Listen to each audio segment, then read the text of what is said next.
At this stage, very little will be possible while hostilities continue and while there is a risk that they will spread into the overcrowded areas of south of Gaza. We therefore reiterate our call for a ceasefire. If nothing is done, we fear widespread famine in Gaza is almost inevitable, and the conflict, which since October has claimed the lives of almost 30,000 people and injured more than 70,000, according to the Ministry of Health in Gaza, will have many more victims. We put this before the Council as a matter of urgency. Thank you. I thank Mr. Rajasingham for his briefing.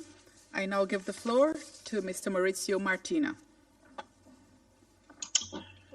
Madam President, the people of Gaza are experiencing the catastrophic levels of conflict-induced food insecurity and the high risk of conflict-induced famine.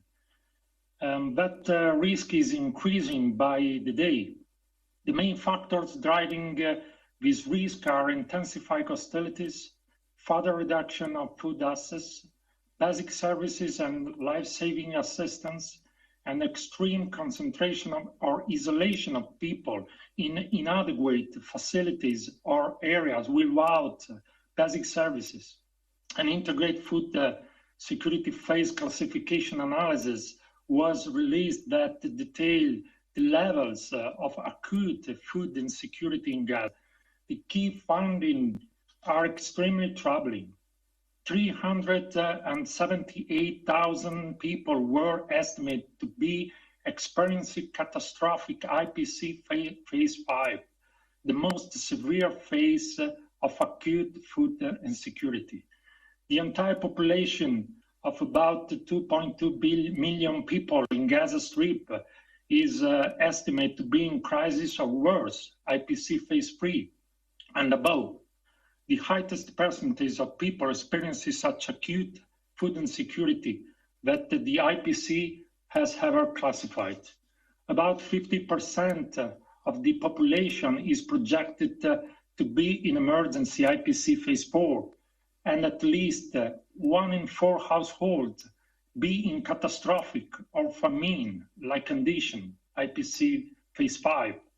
Excellencies, allow me to elaborate more specifically on the impact of the conflict on agri-food systems. Civilian infrastructures, including that essential for the production, the processing, the distribution of food, has been severely damaged, destroyed, or made inaccessible. Since 9 October, the government of Israel's reinforced blockade has included stopping or restricting food, electricity, and fuel supply, as well as commercial goods. The entire food supply chain has been affected in different ways. Severe restrictions on fuel shipment are crippling the functioning of water infrastructure and desalination plants, the production and delivery of the key food commodities. Electricity blackouts are severely disrupting agricultural activities and water infrastructure. The only electricity available comes from solar panels and generators. Shortage of safe water persists. The water supply was at only 7% of pre-October levels, with services restricted to water tracking, one functional desalination plant, and one of the 3 main water supply lines, the later of which was only restored in 30 December.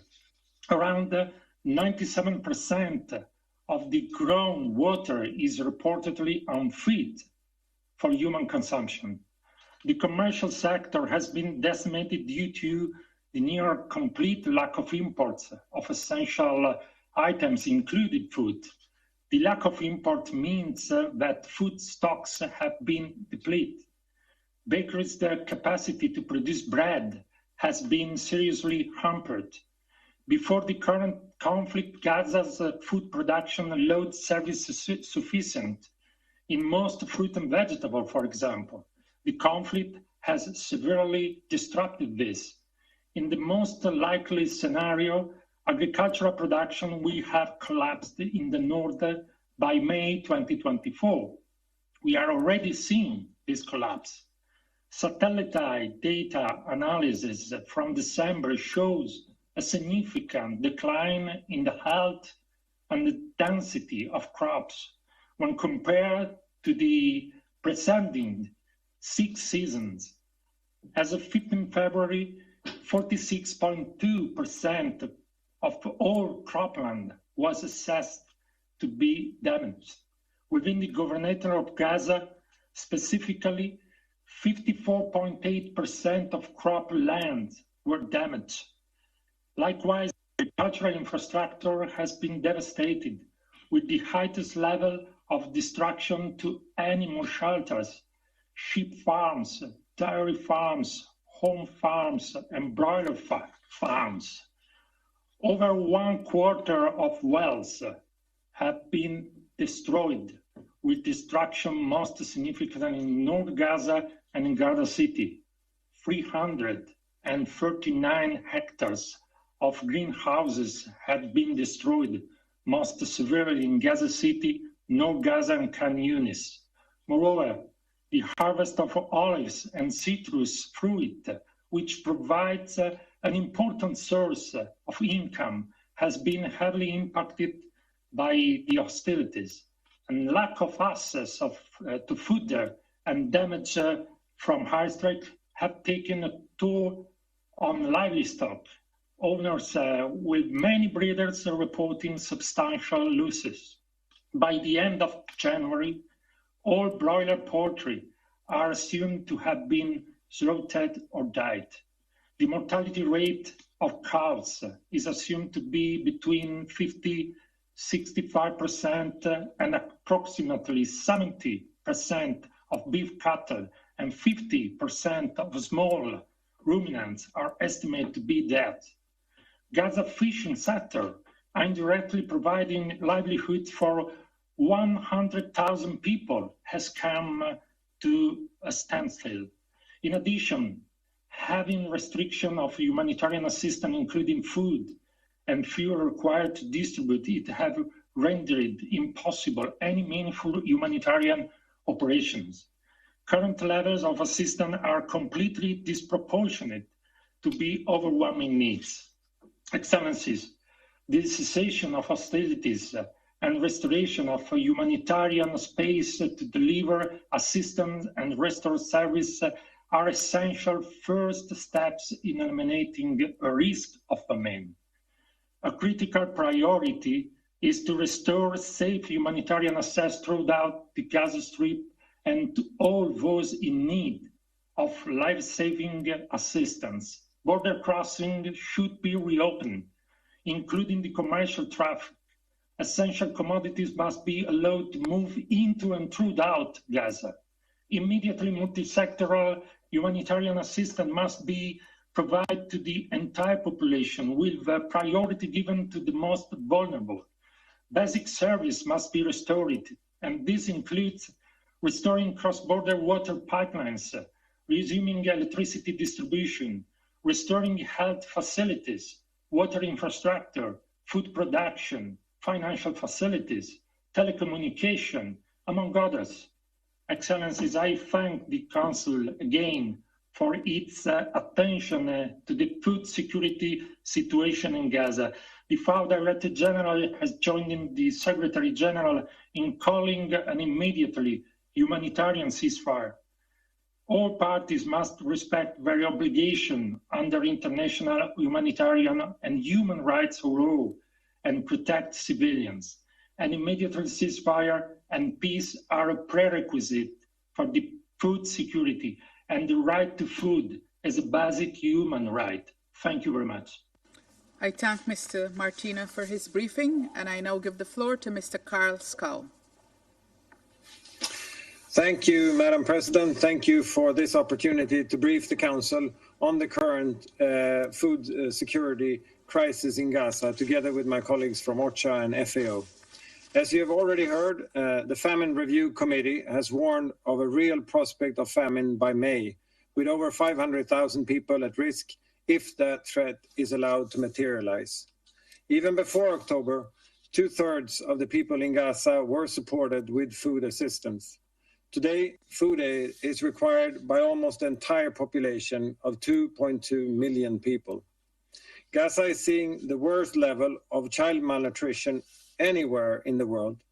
1 child in every 6 under the age of 2 is acutely malnourished. The World Food Programme is ready to swiftly expand and scale up our operations if there is a ceasefire agreement. But in the meantime, the risk of famine is being fueled by the inability to bring critical food supplies into Gaza in sufficient quantities, and the almost impossible operating conditions faced by our staff on the ground. Conditions in northern Gaza are particularly dire. On Sunday, February 18, we resumed deliveries to the north for the first time in 3 weeks. Our intention was to send 10 trucks per day for 7 days to address immediate needs and provide some reassurance to people living there that sufficient food would be brought in. However, on both February 18 and 19, our convoys faced significant obstacles. There were delays at checkpoints, they faced gunfire and other violence, food was looted along the way, and at their destination, they were overwhelmed by desperately hungry people. As a result, we've been forced to pause deliveries of food to the north until conditions are in place that allow for safe distributions, both for our staff and for the people receiving our assistance. This is not a decision WFP has taken lightly, as we know it means conditions will worsen and more people will be at risk of dying from hunger-related causes. But the breakdown in civil order, driven by sheer desperation, is preventing the safe distribution of aid. We are now urgently exploring all viable delivery options to allow the resumption of operations in northern Gaza as soon as possible. This is an absolute humanitarian imperative. The staff on our convoys witnessed catastrophic conditions in the north. Food and clean water are scarce, malnutrition is soaring, and disease is rife. Madam President, immediate action is required to enable a huge increase in the volume of food and other humanitarian supplies going into northern Gaza. This is the only way to calm tension and restore some semblance of civil order. For this to happen, we need a functioning operating environment. We need the port of Ashdod and the Kearney crossing to open so we can import food and other essential supplies swiftly and at scale. And we need a working humanitarian notification system and a stable communications network to keep humanitarian staff safe. If nothing changes, a famine is imminent in northern Gaza. We must all double down and live up to our responsibilities to ensure it does not happen on our watch. Meanwhile, in the south of Gaza, WFP and partners are on the ground delivering food as it comes to shelters, to makeshift camps, and to shops. But we're unable to provide regular or sufficient food to people who badly need it. Most food is distributed in Rafah, the hub of WFP's current operations in Gaza, and very little assistance reaches people elsewhere. WFP has made efforts to support the re-establishment of local food systems wherever possible. This has included expanding distribution points to include local shops, supporting bakeries by providing them the wheat flour and other necessary resources to operate, and supplying community-run kitchens that provide hot meals every day. But the fact remains that without safe and greatly expanded access, aid workers cannot mount a relief operations at the scale required to reverse the severe humanitarian crisis now gripping Gaza. It is essential we avert a famine, and this requires much more than just food supplies. Basic services must also be restored, including health services, electricity networks, and water and sanitation pipelines. In this, UNRWA is indispensable. Council members, in 2018, this body adopted Security Council Resolution 2417, which reaffirms international humanitarian law and the need to break the vicious cycle between armed conflict and food insecurity. Today, we call on the Council to uphold its commitments under that resolution. I thank you, Mr. President. I thank Mr. Skau for his briefing, and I shall now make a statement in my capacity as the representative of Guyana. I wish to thank Deputy Director General Martinez, Deputy Executive Director Skau, and Director Rajasingham for their presentations. Thank you also for your contributions to the White Note that is under consideration. It is deeply concerning to Guyana that everyone in Gaza is food insecure, but even more so, the number of persons who are on the brink of famine. As we know, a famine classification phase 5 represents the highest level of food insecurity on the IPC scale. It means that at least 20% of the entire population face extreme food shortages, and more than 30% face acute malnutrition. Starvation, death, destitution, and extremely acute malnutrition levels are key features. 2 out of every 10,000 persons die from starvation on a daily basis in the famine situation. With 576,000 persons on the brink of famine in Gaza, we could expect at least 115 deaths daily from starvation or disease should their state of food insecurity progress to famine.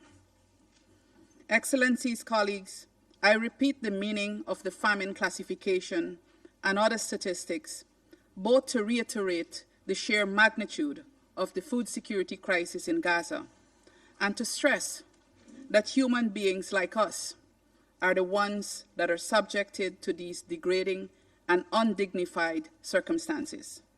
Men, women, boys and girls, pregnant and nursing women, disabled children, babies, the elderly. This is a catastrophe, not my word, but what famine is defined as on the IPC scale. This catastrophe is on this Council's doorstep, one which requires our urgent action. The circumstances that have led to the current situation are pegged to one factor: the continued blatant disregard for international law and all obligations stemming therefrom. Violations include bombardment of civilian infrastructure, destruction or restriction of objects indispensable to the survival of the civilian population, refusal to allow adequate humanitarian access, blockade and siege, and disregard for the principles of humanity, proportionality, and distinction. Some of the consequences of these persistent violations are detailed in the White Note and either existed before or were engendered and accelerated by the events of October 7. Key among these are the high levels of structural poverty in Gaza, the economic challenges resulting from restrictions on movements imposed by the occupier, the near decimation of productive capacity in the agri-food sector, and damage of livelihoods, markets, and supply. In the immediate term, all of this has translated into a high mortality risk due to hunger and malnutrition and disease. As we know, hunger and malnutrition can create physical and cognitive challenges that have serious implications for an entire generation. As such, the capacity of an entire generation in Gaza to acquire the knowledge and skills needed to promote sustainable development could be hindered. Bombing and shelling and the overall military operations have already affected the health of 18% of all arable lands in Gaza and decimated agriculture production and infrastructure, as our briefers have just indicated. The planned military ground operation in the south, including in Rafah, will further worsen an already desperate situation, given the substantial portion of arable land that is in the south. These realities all emphasize one thing: the Security Council must intervene to stop the blatant violations of international law being committed by a member state of our United Nations. I would not repeat the number of casualties in what is now an ever-increasing arithmetic of misery, but it must be underscored that these violations are being translated into suffering for hundreds of thousands of people in Gaza, and silence is not an acceptable response. Guyana fully supports the 7 recommendations contained in the White Note. We emphasize that there must be respect for international law, including international humanitarian law, and an immediate and lasting ceasefire. Guyana is prepared to be part of efforts to realize these goals. Starvation as a method of warfare is illegal, and Guyana condemns those who are deliberately using this as a tool against the population in Gaza. We call on those with influence on the perpetrators to urge their full compliance with international law and to their charter obligations. I thank you. I resume my function as President of the Council, and I now give the floor to the representative of Switzerland. Merci Madame la Présidente. Je remercie les représentants de OCHA, de la FAO et du PAM pour leurs exposés. La Suisse remercie tous les acteurs humanitaires pour leurs efforts face au niveau alarmant d'insécurité alimentaire et au risque de famine dans la bande de Gaza. La Suisse, en tant que point focal au Conseil pour la thématique sur les conflits et la faim avec le Guyana, est reconnaissante pour la note et ses recommandations. Nous appelons le Conseil de sécurité et les parties au conflit à assumer pleinement les responsabilités qui leur incombent en vertu du droit international, tel que reflété par la résolution 2417. En adoptant cette résolution, ce Conseil a reconnu le lien entre les conflits armés, l'insécurité alimentaire et le risque de famine. Ce faisant, il a également réitéré le devoir qui incombe à toutes les parties au conflit de respecter leurs obligations en vertu du droit international humanitaire et des droits de l'homme, et en particulier celles ayant un impact sur la sécurité alimentaire. La situation humanitaire dans la bande de Gaza est catastrophique. L'escalade des hostilités est la cause principale de l'insécurité alimentaire aiguë. Elle a aggravé une situation de pauvreté structurelle déjà préoccupante suite aux restrictions de mouvement et l'accès imposé dans le cadre du bouclage de la bande de Gaza depuis 16 ans. Nous appelons toutes les parties à respecter le droit international humanitaire et le droit international des droits de l'homme afin de ne pas exacerber une situation so as not to further aggravate a situation that has already been critical for a long time. The ongoing hostilities have led to massive displacements in a restricted area and a closed-off area, and are having a major impact on water supplies, agriculture, and food production. As a result, the note warns that 1 in 4 people in the Gaza Strip is affected by catastrophic levels of starvation, which are unacceptable. Children, pregnant and lactating women, persons with disabilities, and the elderly face a particularly high risk of mortality due to inadequate nutrition. Cette insécurité alimentaire aiguë est aggravée par les limitations importantes imposées sur l'acheminement des denrées alimentaires vers l'intérieur de la bande de Gaza. Dans son ordonnance du 26 janvier 2024, la Cour internationale de justice a été claire. Israël doit prendre sans délai des mesures effectives pour permettre à la fourniture de services de base et de l'aide humanitaire requis de toute urgence afin de remédier aux difficiles conditions d'existence auxquelles est soumise la population palestinienne dans le banc de Gaza. La Suisse rappelle à Israël qu'il doit se conformer à la dite ordonnance de la Cour et prendre les mesures nécessaires pour ce faire. Face à cette situation et aussi en ligne avec les recommandations contenues dans la note, la Suisse souhaite souligner les points suivants. Premièrement, la Suisse appelle toutes les parties à prendre des mesures concrètes pour épargner et protéger la population civile et à respecter le droit international humanitaire, y compris l'interdiction d'utiliser la famine comme méthode de guerre contre la population civile, l'interdiction d'attaquer, de détruire, d'enlever ou de mettre hors usage des biens indispensables à la survie useless objects indispensable to the survival of the civilian population, and the obligation to allow and facilitate the rapid and unimpeded passage of humanitarian relief supplies to civilians in need. Secondly, all parties must ensure rapid, safe, and unimpeded access to all areas, including the northern Gaza Strip, and through all possible crossings and routes. Commercial food supplies must also be guaranteed so that local markets can be reestablished. Humanitarian aid alone cannot meet the needs of more than 2 million people. Access to fuel and cash must also be facilitated. Thirdly, children, women, and vulnerable groups must be protected by responding to their specific needs. And finally, Switzerland calls for good coordination among all actors to ensure that humanitarian workers can carry out their mission in complete safety throughout the country, prioritizing access by land. Madame la Présidente, notre action est décisive. Our action is decisive. Nous, les membres We, de ce Conseil, the members of this nous devons Council, utiliser must notre use our influence et influence urgemment and take prendre des urgent mesures action pour éviter to une prevent famine et famine pour sauver des and vies. to save Les lives. solutions politiques Political sont urgentes. solutions are urgently Il faut un needed. cessez-le-feu There must be humanitaire an immédiat. immediate humanitarian Nous nous tenons ceasefire. prêts à coopérer We stand avec tous les ready membres to du work with Conseil all members of this et Council au-delà and pour beyond trouver une solution to qui find a puisse mettre solution fin à that la can souffrance humaine end et human relancer suffering les and perspectives revive de paix. the prospects Je for vous peace. remercie. Thank you very much. I thank the representative of Switzerland for his statement, and I now give the floor to the representative of Algeria.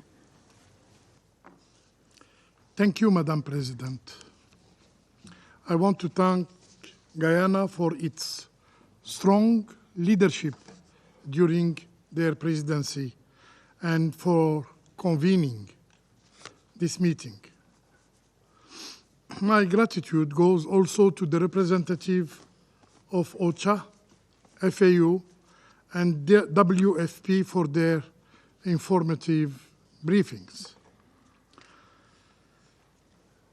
The situation in Gaza is deeply distressing, and the treatment of the Palestinian people by the occupying power is plainly inhumane.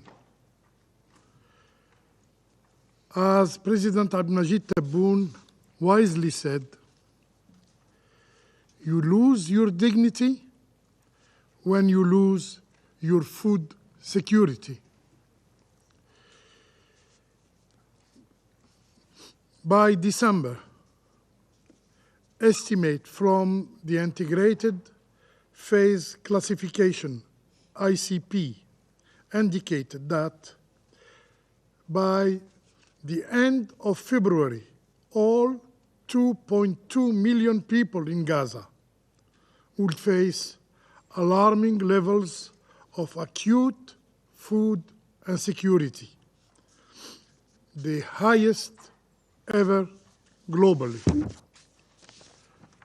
Regrettably, the efforts of the humanitarian community and the rare decision of the Security Council have not improved the situation because there were no ceasefire. Nutrition screening in the north of Gaza revealed that more than 15% of children under 2 years are acutely malnourished. It is likely that with January and February data, the situation will worsen, especially in the north, which is at this time inaccessible. Currently, 90% of children under 5 are dealing with one or more diseases while enduring extremely poor diet. Moreover, children, pregnant women, lactating mothers, and the elderly are at significantly heightened risk of mortality due to insufficient nutrition. Out of a total 97 bakeries, only 17 are operational and not in full capacity. none of them are functioning north of Wadi Gaza. Soon, very soon, no bakery will be operating in the entire Gaza Strip.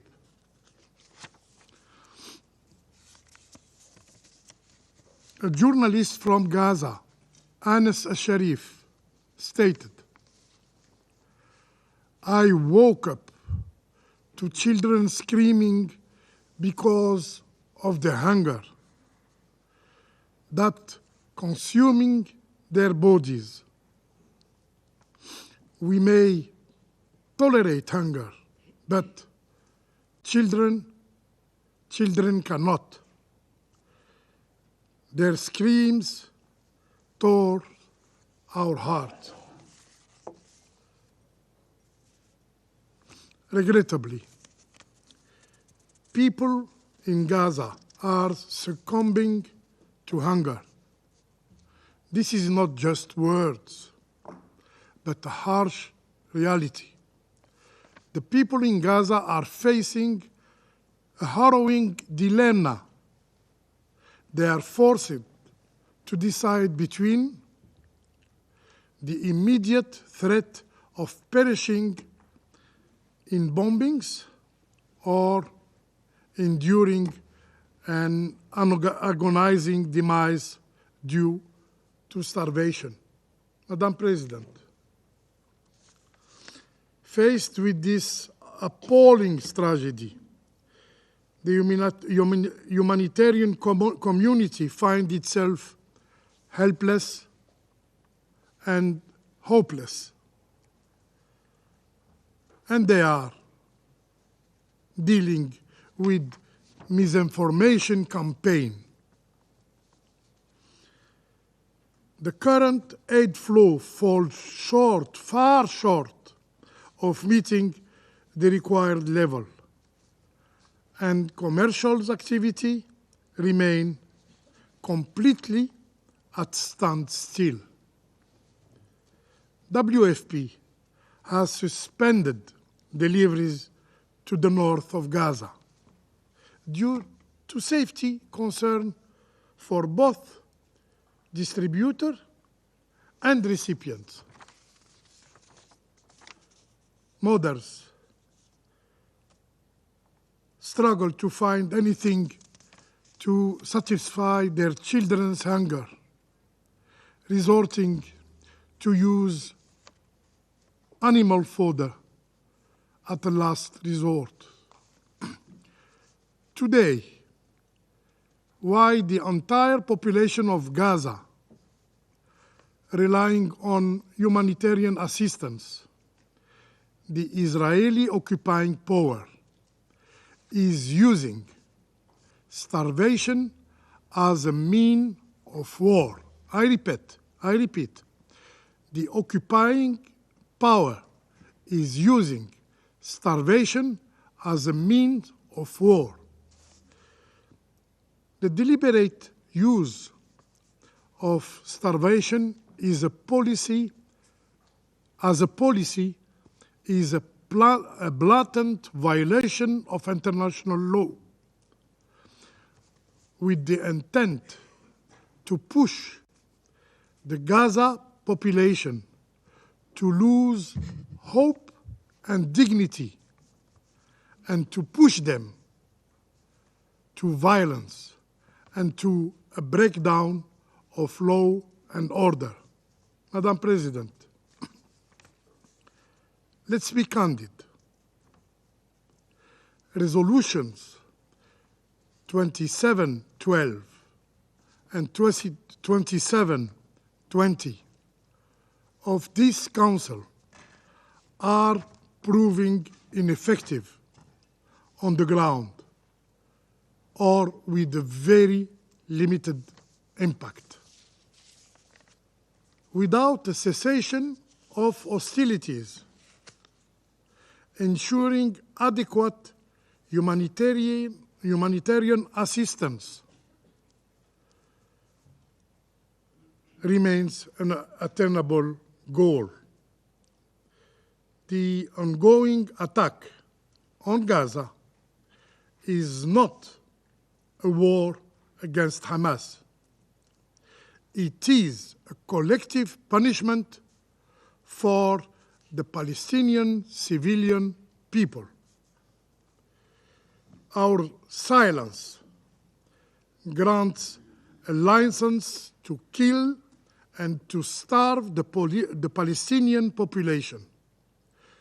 This Council must urgently call, demand for a ceasefire, as our inaction equals a complicity in this crime. I thank you. I thank the representative of Algeria for his statement, and I now give the floor to the representative of Slovenia. Thank you very much, Madam President. I would like to thank the briefers from OCHA, FAO, and WFP for their presentations and the sobering alert for this Council. Madam President, you chose the very good topic for your open debate a few weeks ago. It is a tragic coincidence that just a couple of weeks later, we are confronted with a live example of food insecurity and famine due to the armed conflict. Let me summarize briefings and the White Note. Gaza has become uninhabitable. The entire population of Gaza is facing high levels of acute food insecurity, the highest share ever classified worldwide. There is famine looming for people in Gaza. Vulnerable groups are significantly more susceptible to mortality due to a steep rise in malnutrition. Who are we talking about? Mohammed, 11 years, became primary food gatherer for his 6-member family, including his mother with cancer. Lean, 2 years, diagnosed with severe acute malnutrition and drastic weight loss and muscle atrophy, weighing only half of her normal weight. Mahmoud, 2 months, died of starvation. Dear colleagues, the Security Council has received recently several powerful briefings. A chilling one of the Secretary General of Médecins Sans Frontières on the health situation. A duty of care briefing of the USG Michaud on safety or non-safety of the UN personnel in Gaza. Briefings by SRSGs and special envoys on Iraq, Syria, Yemen, all of them telling us of spillover effect of regional crises to their areas of responsibility. And today's note on looming famine. Which one of these briefings is a straw that will break the camel's back? The situation has been crystal clear for some time. We should all have been convinced by now that our action is needed, indeed was needed a long time ago. Slovenia is deeply disturbed by the distressing evidence outlining the conflict-induced hunger and risk of famine in the White Note, and we fully support all the recommendations provided therein. We repeat once again our call for full respect for international humanitarian law and human rights law. Slovenia reiterates that international humanitarian law prohibits attacks on objects indispensable to the survival of the civilian population. It also strictly prohibits starvation as a method of warfare. We call for a continued, safe, secure, and unhindered humanitarian access across the entire Gaza Strip, including by opening additional crossing points and simplifying entry procedures for humanitarian aid. We call for restoration of provision of sufficient safe water supply. We regret that WFP was forced to suspend their deliveries in the north of Gaza. We reiterate our opposition on UNRWA as the lifeline for the Palestinian people and the backbone of humanitarian response in Gaza. The remainder of the White Note recommendations are to restore services for food system and food production, to restore livelihood and food production, to resume entry of essential food, water, electricity, fuel, and cooking gas, and to scale up funding for humanitarian assistance. For all these recommendations to be implemented, we need the final one, we need the seventh one, a ceasefire and a peaceful settlement of the conflict. Only a ceasefire, which must be respected by all parties to the conflict, can guarantee the delivery of humanitarian aid without interruption, ensuring adequate, timely assistance. Madam President, the White Note and the stories of Mohammed, Lynn, and Mahmoud are the last call to this Council to change the course of action, or as one of the briefers put it, it is a matter of urgency. The main driver of hunger in Gaza is evident, and starvation of people in Gaza is preventable. Only an immediate and permanent ceasefire can avert the risk of famine. It is the only way to ensure full compliance with the Security Council Resolution 2417 on conflict and hunger. There are times when we need to make choices and we need to prioritize. Slovenia is choosing a ceasefire to prevent famine in Gaza, a ceasefire to provide relief to Palestinian people and to release hostages. Madam President, I listened carefully to our statements in this chamber. With each one of the meetings, we feel responsibility getting heavier on our shoulders. Our statements are increasingly emotional, but also clearer and more determined what needs to be done. There is a draft on the table.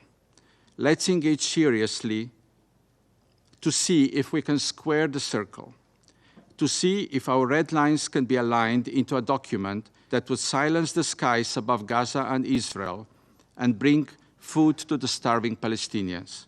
Thank you. I thank the representative of Slovenia for his statement, and I give the floor now to the representative of the United States. Thank you, Madam President. Thank you, Director Rajasingham, Deputy Director General Martina, and Deputy Executive Director Skau for your briefings today.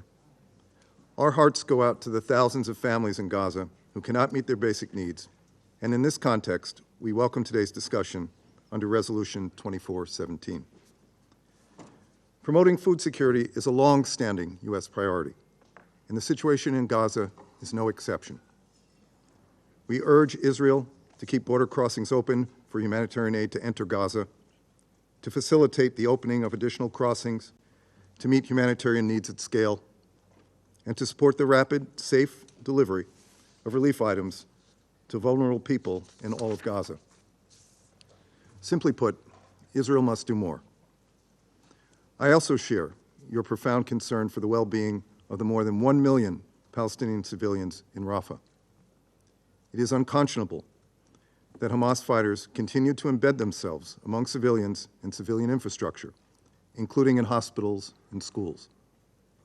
We caution that a major ground offensive should not proceed in Rafah under the current circumstances. We also reiterate our calls for all parties to uphold international humanitarian law. U.S. Administrator Samantha Power is in the region this week to deliver this message directly. The United States has worked tirelessly since October to reduce barriers to getting humanitarian assistance to civilians in Gaza, and will continue to do so. We worked with Egypt and Israel to open the crossing at Rafah so that trucks with food and humanitarian supplies could enter Gaza. We pressed to open Kerem Shalom to facilitate additional humanitarian assistance to civilians in Gaza.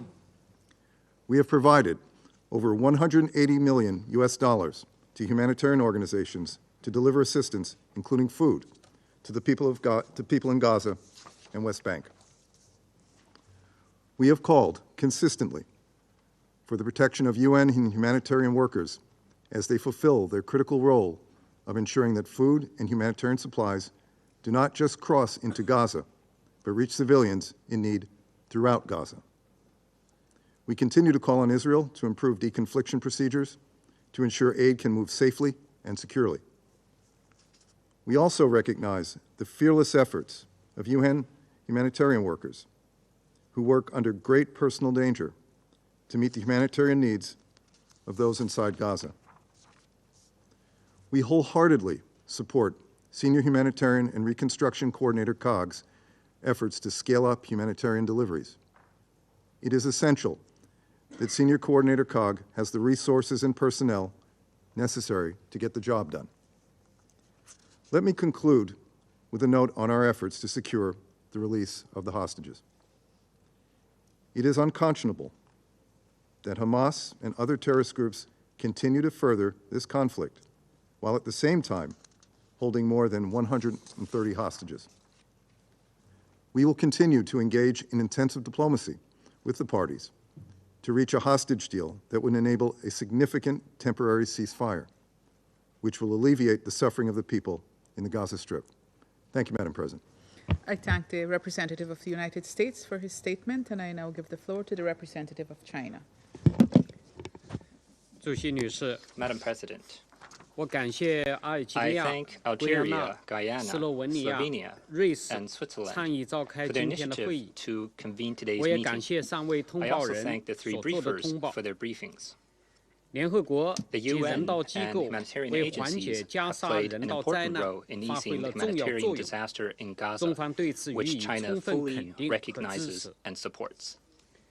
Over 4 months since the outbreak of the conflict in Gaza, nearly 30,000 civilians have lost their lives, and Gaza has sunk into an unprecedented humanitarian catastrophe. Millions of people in Gaza are either suffering the pain of losing their loved ones, or still unable to find safe shelter after multiple times of forced displacement. They lack the most basic safety guarantees and supplies for survival, and are constantly faced with the threat of death, hunger, and disease.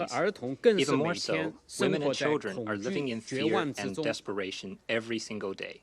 All this happening in Gaza seriously violates international law, international humanitarian law, and goes beyond the bottom line of human morality and conscience.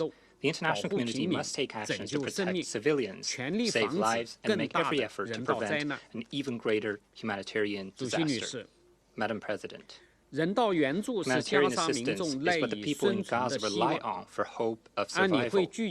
With a focus on protecting civilians and expanding humanitarian access, the Council has adopted resolutions 2712 and 2720. However, due to artificial obstacles, the entry of humanitarian supplies into Gaza has been faced with many difficulties. For nearly a month now, the humanitarian supplies received in Gaza have been far below the average of earlier periods, and northern Gaza has not received any humanitarian supplies. We call on Israel to earnestly fulfill its obligations as the occupying power under the Geneva Conventions, fully cooperate in the implementation of Security Council resolutions, open up all land, sea, and air access routes, and ensure the safe, rapid, and unimpeded entry of humanitarian supplies.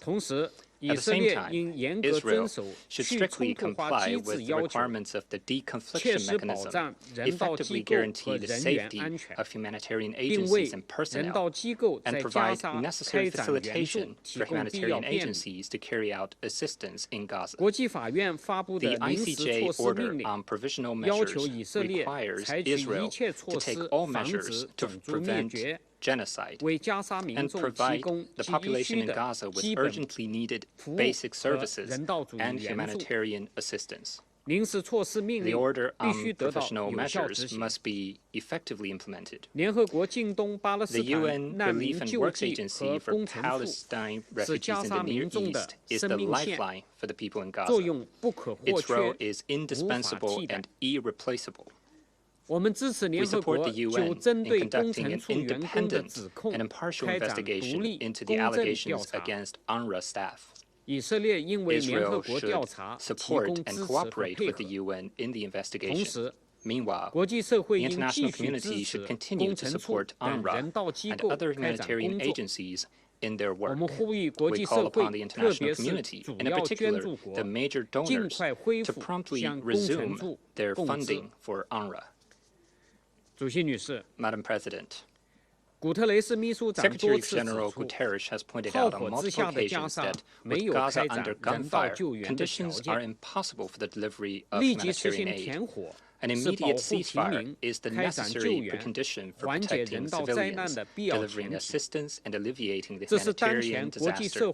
This is currently the overwhelming call of the international community and the overwhelming consensus among Council members. We hope that the relevant country will adopt a responsible and constructive attitude and support the Council in taking action to request immediate ceasefire in Gaza.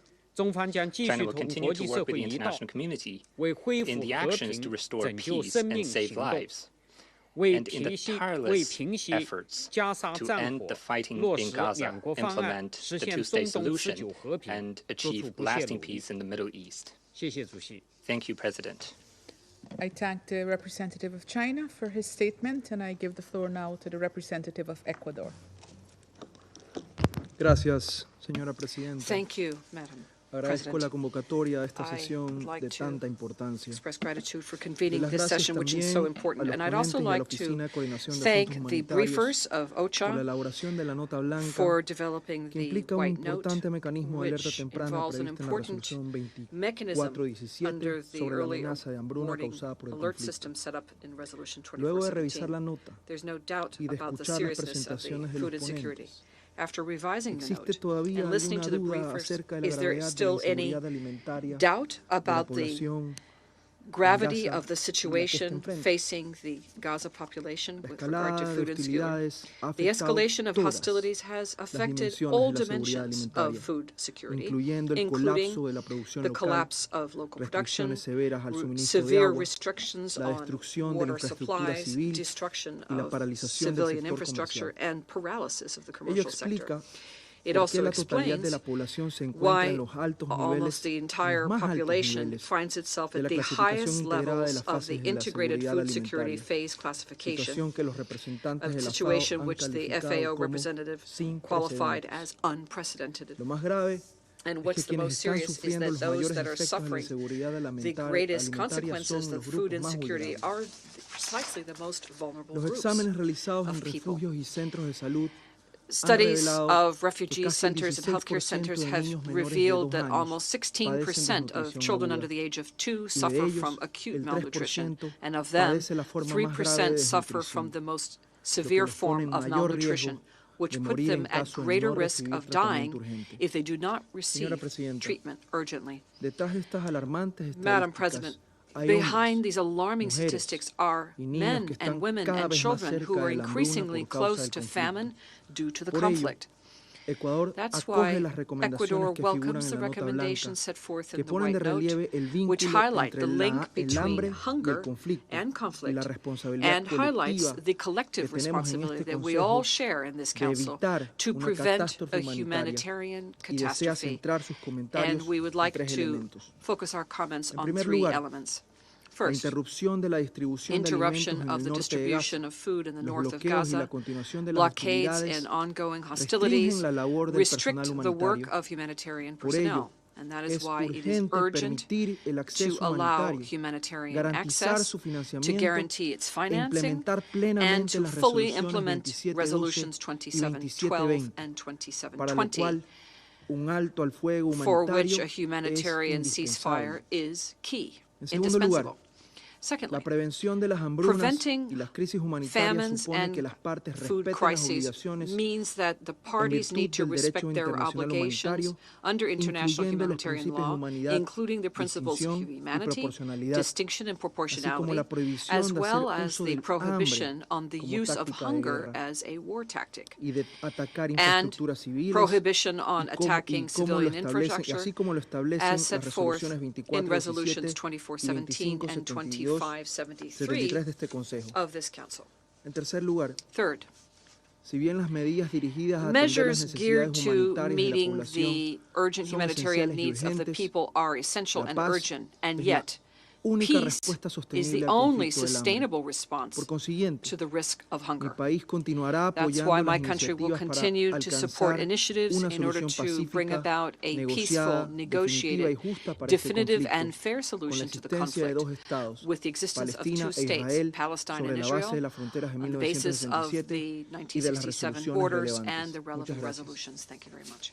I thank the representative of Ecuador for his statement, and I now give the floor to the representative of France. Madame la Présidente, Madam je President, remercie I would like to Messieurs thank Rajasingham, Mr. Martina et Skau Mr. pour leur Martina and Mr. présentation. Skau for their briefings. La situation The à Gaza situation in est Gaza intolérable. is La intolerable. faim et les maladies Hunger infectieuses se and infectious propagent. diseases are La spreading. chaîne d'approvisionnement alimentaire The food est supply quasiment chain interrompue.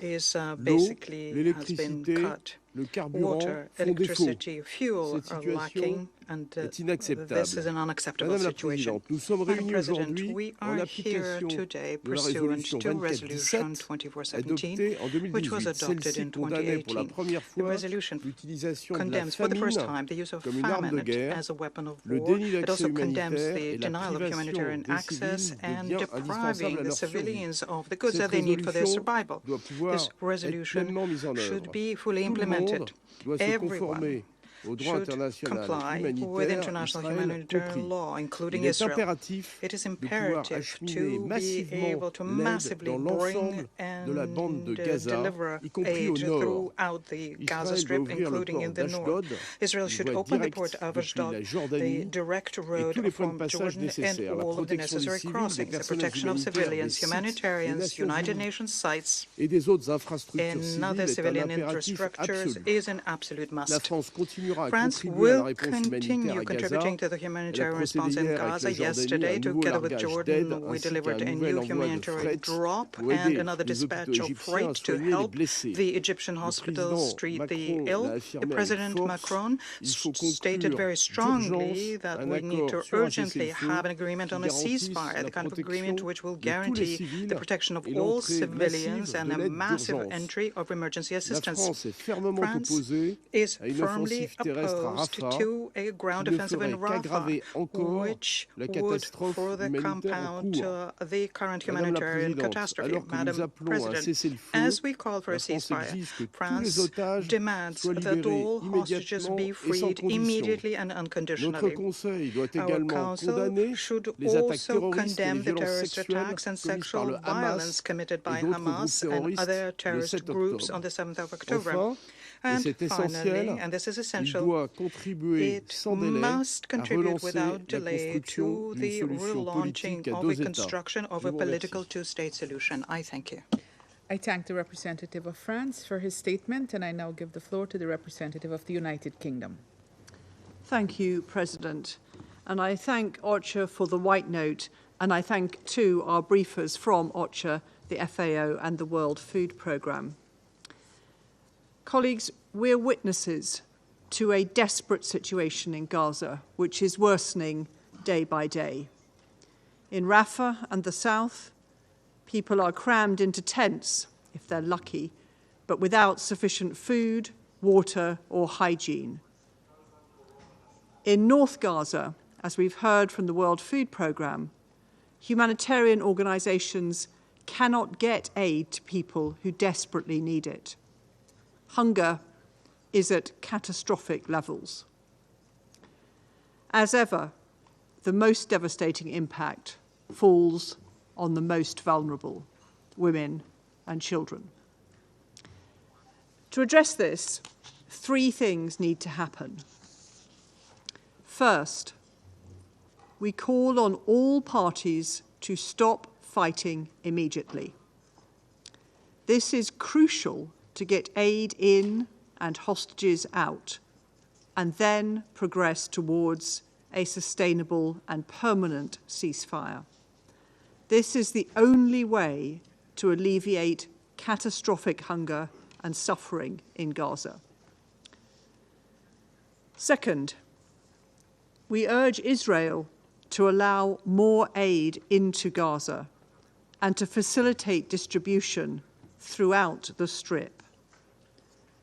Thousands of trucks are stuck in Egypt and Jordan, containing food, shelter, and other essentials. We need more crossings opened for longer, including Kerem Shalom. We need unencumbered access for aid coming in from Jordan. We need the full opening of Ashdod port.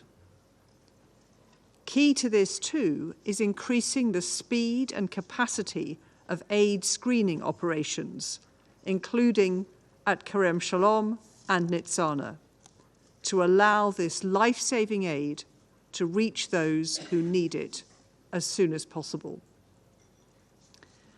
We're particularly concerned that the World Food Programme has had to suspend deliveries into northern Gaza due to the breakdown of law and order.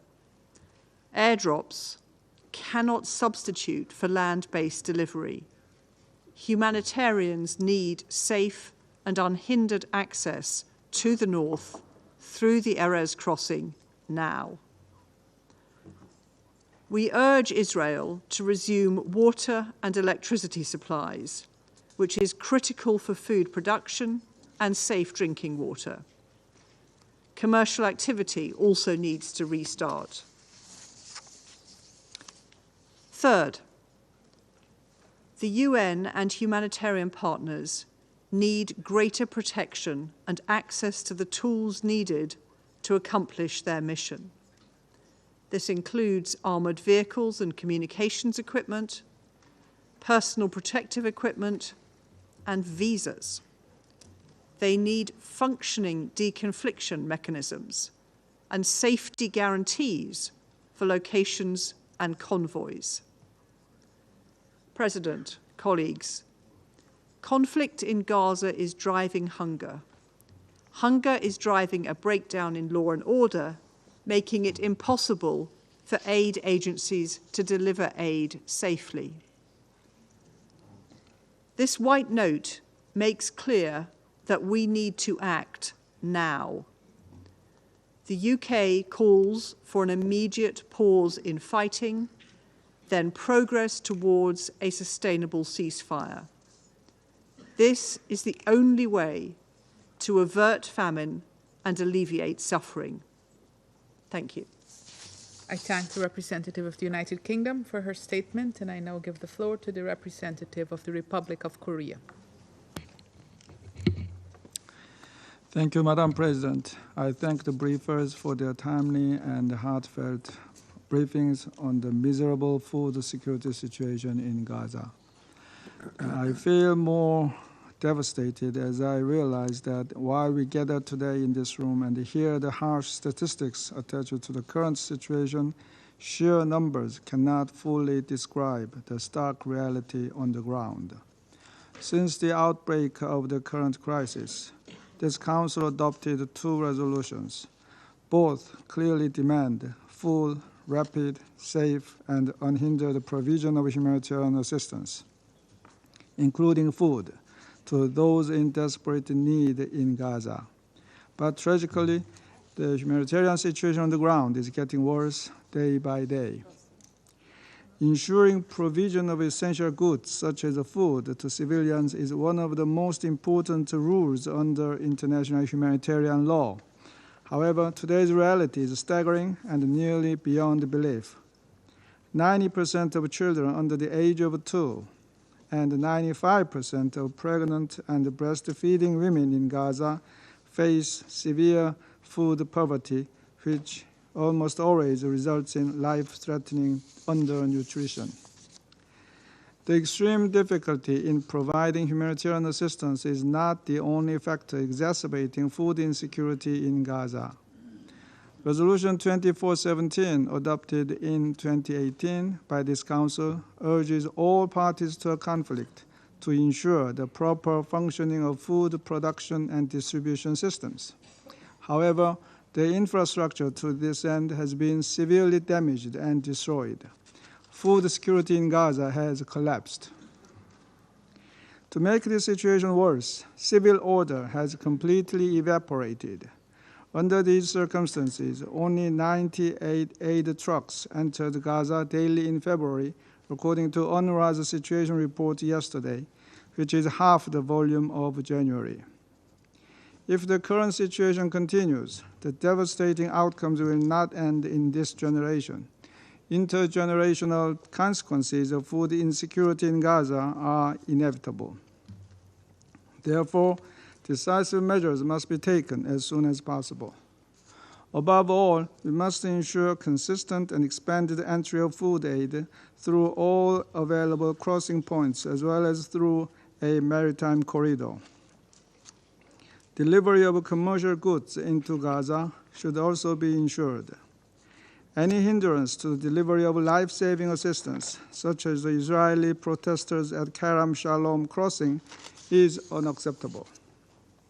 Once again, we express our sincere support for the work of Senior Humanitarian and Reconstruction Coordinator Sigrid Kaag. We hope that her work will lead to tangible outcomes, including utilizing all the possible humanitarian routes into Gaza. There is also an increasing need to scale up funding for humanitarian aid. To participate in the international efforts to support food security in armed conflicts, the Republic of Korea has decided to increase its contribution threefold to the Central Emergency Response Fund, SURF, this year. Korea also maintains its contribution to UNRWA. Given its crucial role and the gravity of the current situation, we appreciate the effort of the Secretary General by appointing the independent review group and hope that the results of its review will come out soon. Humanitarian workers and agencies must be respected and protected by all parties, and the provision of food must be ensured in occupied territories under international humanitarian law. In addition, all parties must fully respect humanitarian notification procedures and the deconfliction mechanism to ensure the safety of humanitarian workers, most notably the staff of UNRWA. Humanitarian workers must be equipped with the necessary items, including telecommunication equipment and armored vehicles. In concluding, Madam President, we once again call for a humanitarian ceasefire in Gaza. This is the only viable way to ensure safe and unimpeded access to food for those who so desperately need it. At the same time, this is the first step towards a brighter future of coexistence based on a two-state solution. I thank you. I thank the representative of the Republic of Korea for his statement, and I now give the floor to the representative of Japan. Thank you, Madam President. I'd like to start by thanking Mr. Rajasingham, Mr. Martina, and Mr. Skau for providing detailed and sobering briefings.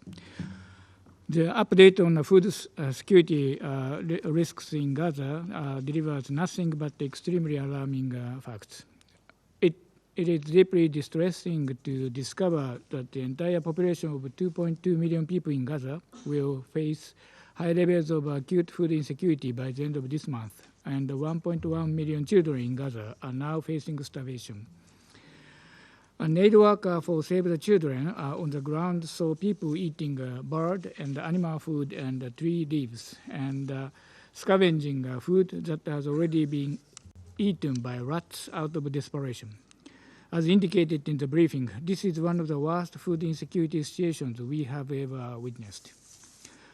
To address the grave situation in Gaza, the government of Japan has announced today an additional $32 million in emergency grant aid to provide assistance in the fields of food and health, among others.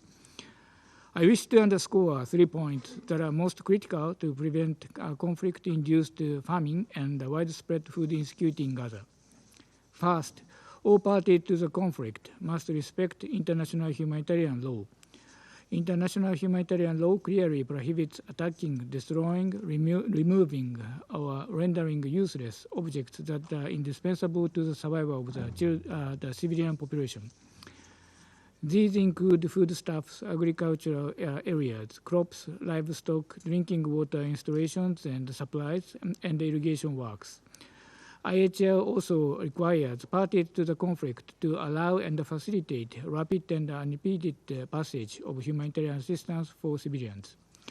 This message has been numerously repeated inside and outside of this chamber, but we will continue to repeat this call until we see these rules are followed.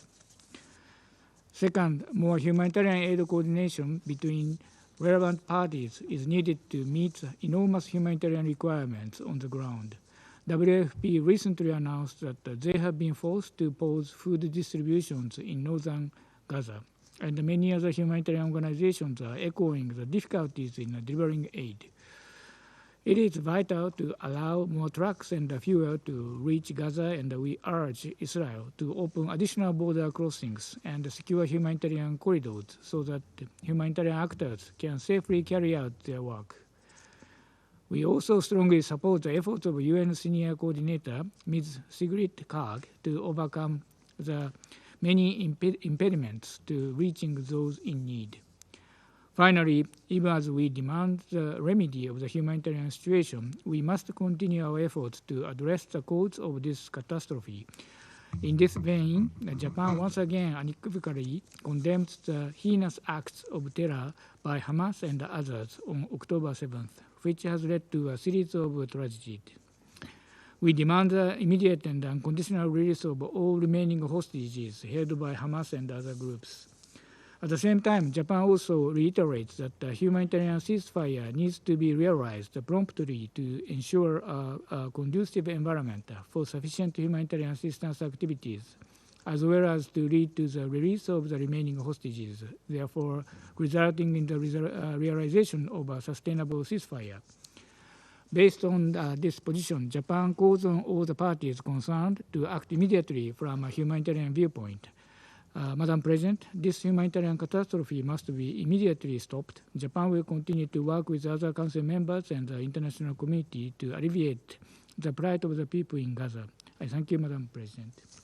I thank the representative of Japan for his statement, and I now give the floor to the representative of Sierra Leone.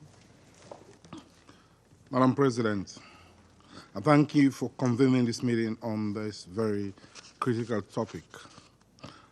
I also thank Mr. Rajasingham, Mr. Martina, and Mr. Skau for their briefings and the context provided. The recent updates on the harsh realities of life in the Gaza Strip are deeply distressing. The persistent hostilities in the Gaza Strip and the West Bank are having far-reaching consequences on the innocent civilian population, who are already impacted by structural economic deprivation and economic challenges resulting from the 16-year blockade and restriction of Israel on the occupied Palestinian territory.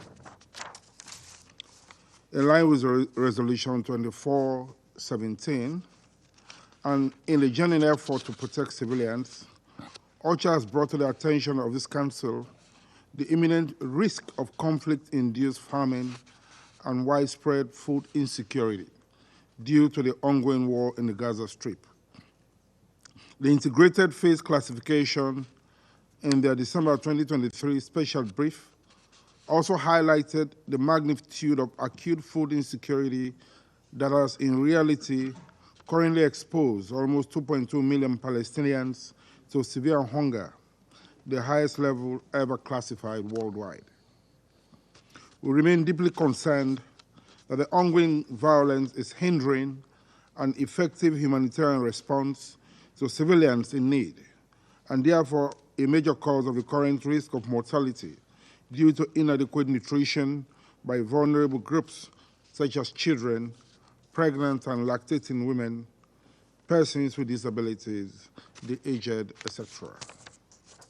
Madam President, we fully subscribe to the view that this situation has been driven by the direct impact of the military operations in Gaza, resulting in a decline in the health and density of arable land, destruction of agricultural infrastructure, diminishing food production, markets and supply chain, and hindering the entry and delivery of humanitarian and commercial food supplies into and within the Gaza Strip. The 1.7 million internally displaced persons who cannot access or cultivate the land are deprived of enough food and water desperately needed for their survival. According to UNICEF, children in southern Gaza could only access 1.5 to 2 liters of water per day, a portion way below the standard requirements for survival. With the collapse of the health system in the entire Gaza Strip, health conditions exacerbated by lack of enough water and food, could not be treated in time and appropriately. The sight of children dying in the Gaza Strip because of hunger is harrowing at best, and this Council cannot afford for this situation to continue without using the myriads of tools available to address it. Given the above instances, and in an effort to fully implement the provisions of Resolution 2417, Sierra Leone therefore calls strongly for the following actions. Firstly, to eliminate the risk of famine, disease, and high mortality rates in the Gaza Strip and the entire territory of Palestine, Sierra Leone reiterates its call for the parties to conflict to comply with their obligations under international law, including international humanitarian law that prohibits the use of starvation of civilians as a method of warfare and the destruction of civilian objects necessary for storing and distributing relief assistance indispensable to the survival of the entire population. Secondly, we reiterate the need for an immediate humanitarian ceasefire and reject any attempt to conduct military operations in Rafah, the southern region of Gaza, where a greater percentage of the land is arable and could enhance famine, as reported by OCHA. Thirdly, we call on parties to the conflict to allow for safe and unimpeded access to humanitarian aid through the opening of all relevant crossings into the Gaza Strip, especially to the northern Gaza. We further call for a functioning humanitarian notification system and a stable communication network that will guarantee the protection of United Nations and other humanitarian personnel and enhance the efficient delivery of essential commodities.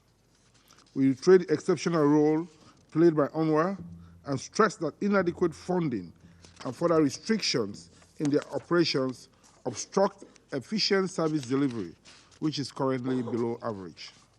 In closing, Sierra Leone stresses the need for the requisite support to be granted to Ms. Sigrid Kaag, Senior Humanitarian and Reconstruction Coordinator for Gaza, in an effort to improve the delivery of humanitarian assistance to the Gaza Strip.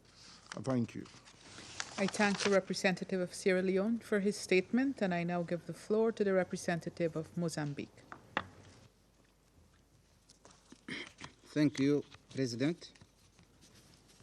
Madam President, Mozambique commends the Guyana Presidency for convening this timely open briefing on the protections of civilians in armed conflicts, with a specific focus on the Middle East, including the Palestinian question. We extend our appreciation to the briefers. Mr. Rajasingham, Director of Coordination of United Nations Office for Coordination of Humanitarian Affairs, Mr. Martina, Assistant Director General of Food and Agriculture Organization of United Nations, and Mr. Carr, Deputy Director Executive of United Nations for World Food Program, for their insightful information to the Council. Madam President, the situation in the Middle East, including the occupied territories of Palestine, remains deeply concerning. It is therefore crucial that the international community continues to address the challenges faced by civilians caught in the midst of armed conflict. The intensifications and expansions of attacks in the Gaza Strip has been the cause of enormous humanitarian damage, including massive civilian death, millions of injuries, and forced displacement, as well as the destruction of infrastructures. The catastrophic situation on the ground, coupled with anger crisis, call for urgent and effective measures to minimize the loss of human lives and upholding of values and humanitarian dignity and solidarity. Madam President, the protection of civilians in situations of armed conflict is a cornerstone of international humanitarian law. In this respect, the UN Security Council Resolution 2417 on the protections of civilians in armed conflict, adopted unanimously on 24th May 2018, reaffirms the primary responsibility of states to protect the population throughout their whole territory. In the present case, the urgency is highlighted by the Israel military action and by the threat of an Israel ground offensive in Rafah, where approximately 1.5 million people are seeking shelter. In this regard, we call for a global and effective measures, not only to protect the civilians in Gaza region, but also to enable the provision of needed basic services and humanitarian assistance to address adverse conditions of life faced by Palestinian civilians in the Gaza Strip. To this end, an immediate and urgent cessation of hostilities is crucial. Mozambique reiterates its call for this Council to stand united and committed in implementation of all Security Council resolutions and UN legal instruments regarding the end of violence and protection of civilians in the Gaza Strip. Madam President, Mozambique wishes to reaffirm the importance and urgency of two-state solution for peace and stability in the Middle East in accordance with international law, Security Council, and the General Assembly resolutions. I thank you.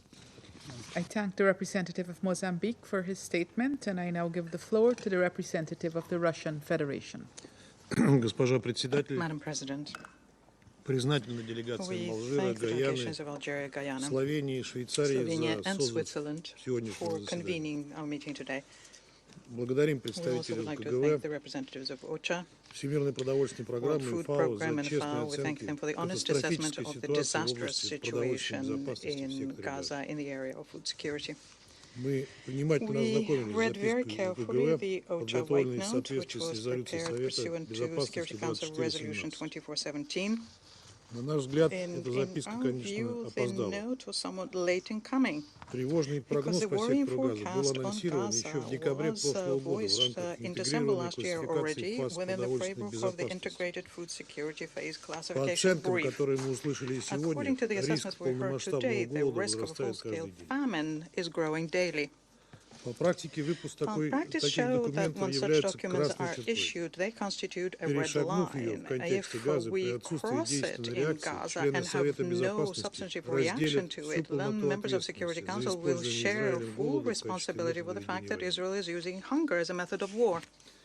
От приведенных в отчете КГВ данных when you read the note, it makes your blood run cold. That's the only characteristic that we could give to the tragic statistics, according to which out of 2.2 million Gazans who are experiencing acute food security, at least 600,000 people, in other words, every fourth Gazan is a step away from death from hunger. This is the highest share of people encountering acute hunger ever registered in the world. It is very difficult to acknowledge that this is not something that's happening in the Middle Ages, but in 2024 in front of our eyes.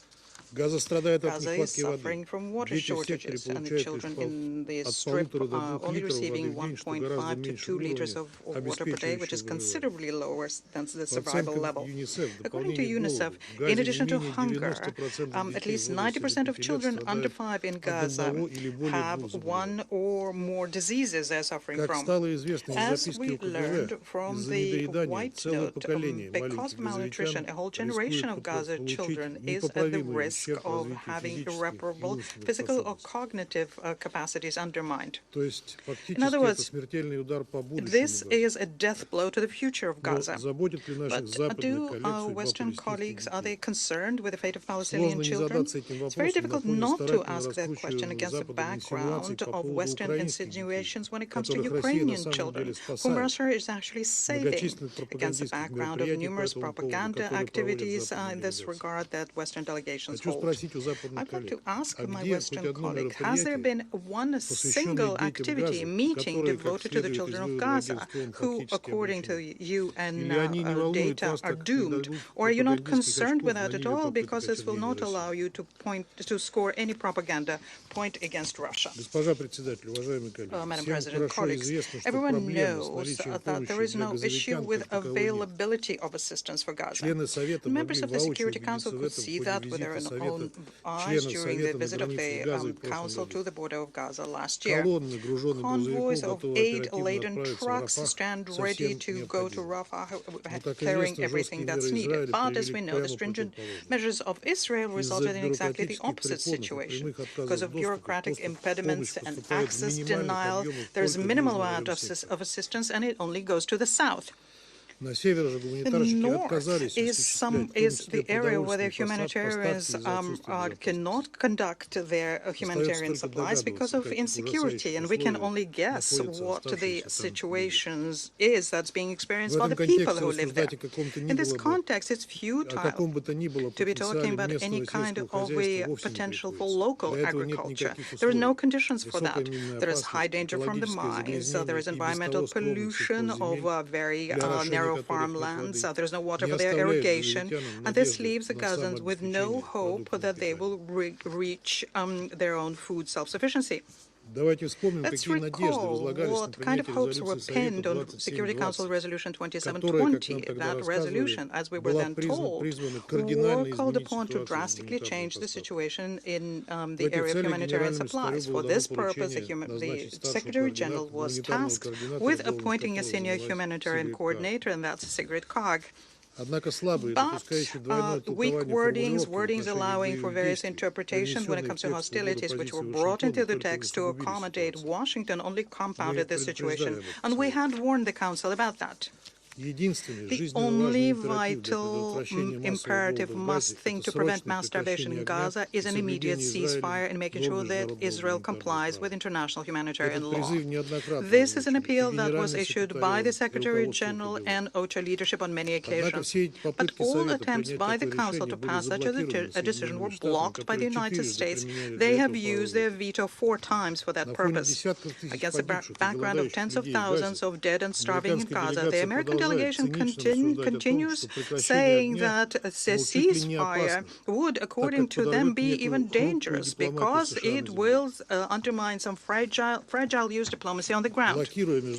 By blocking international efforts to stop violence in Gaza, Washington bears full responsibility for the unprecedented number of civilian victims of this escalation. Their number is now near 30,000, and that is the cost of the American veto in the Security Council on Gaza. The alternative American draft resolution in Security Council on Gaza does not contain an appeal for a ceasefire and is aimed at broadening the UN umbrella to the acts of Israel. This is not an alternative. This is yet another license to kill, which the United States want to give to Israel, but this time have a Security Council signature on it.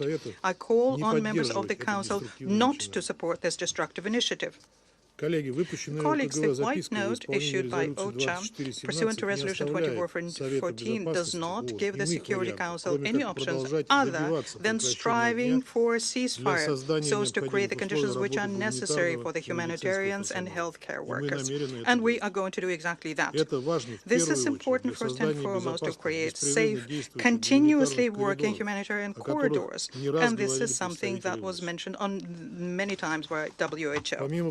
In addition to assistance supplied through that, what we need to do is to evacuate the seriously ill, who, in the absence of medicines, would inevitably die in Gaza.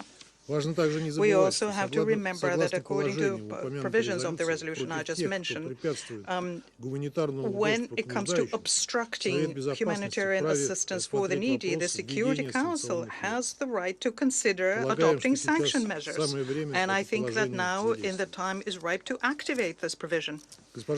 Madam President, in conclusion, I must draw your attention to the fact that there are no other Western delegations, including United States and closest satellites, and those who requested the meeting.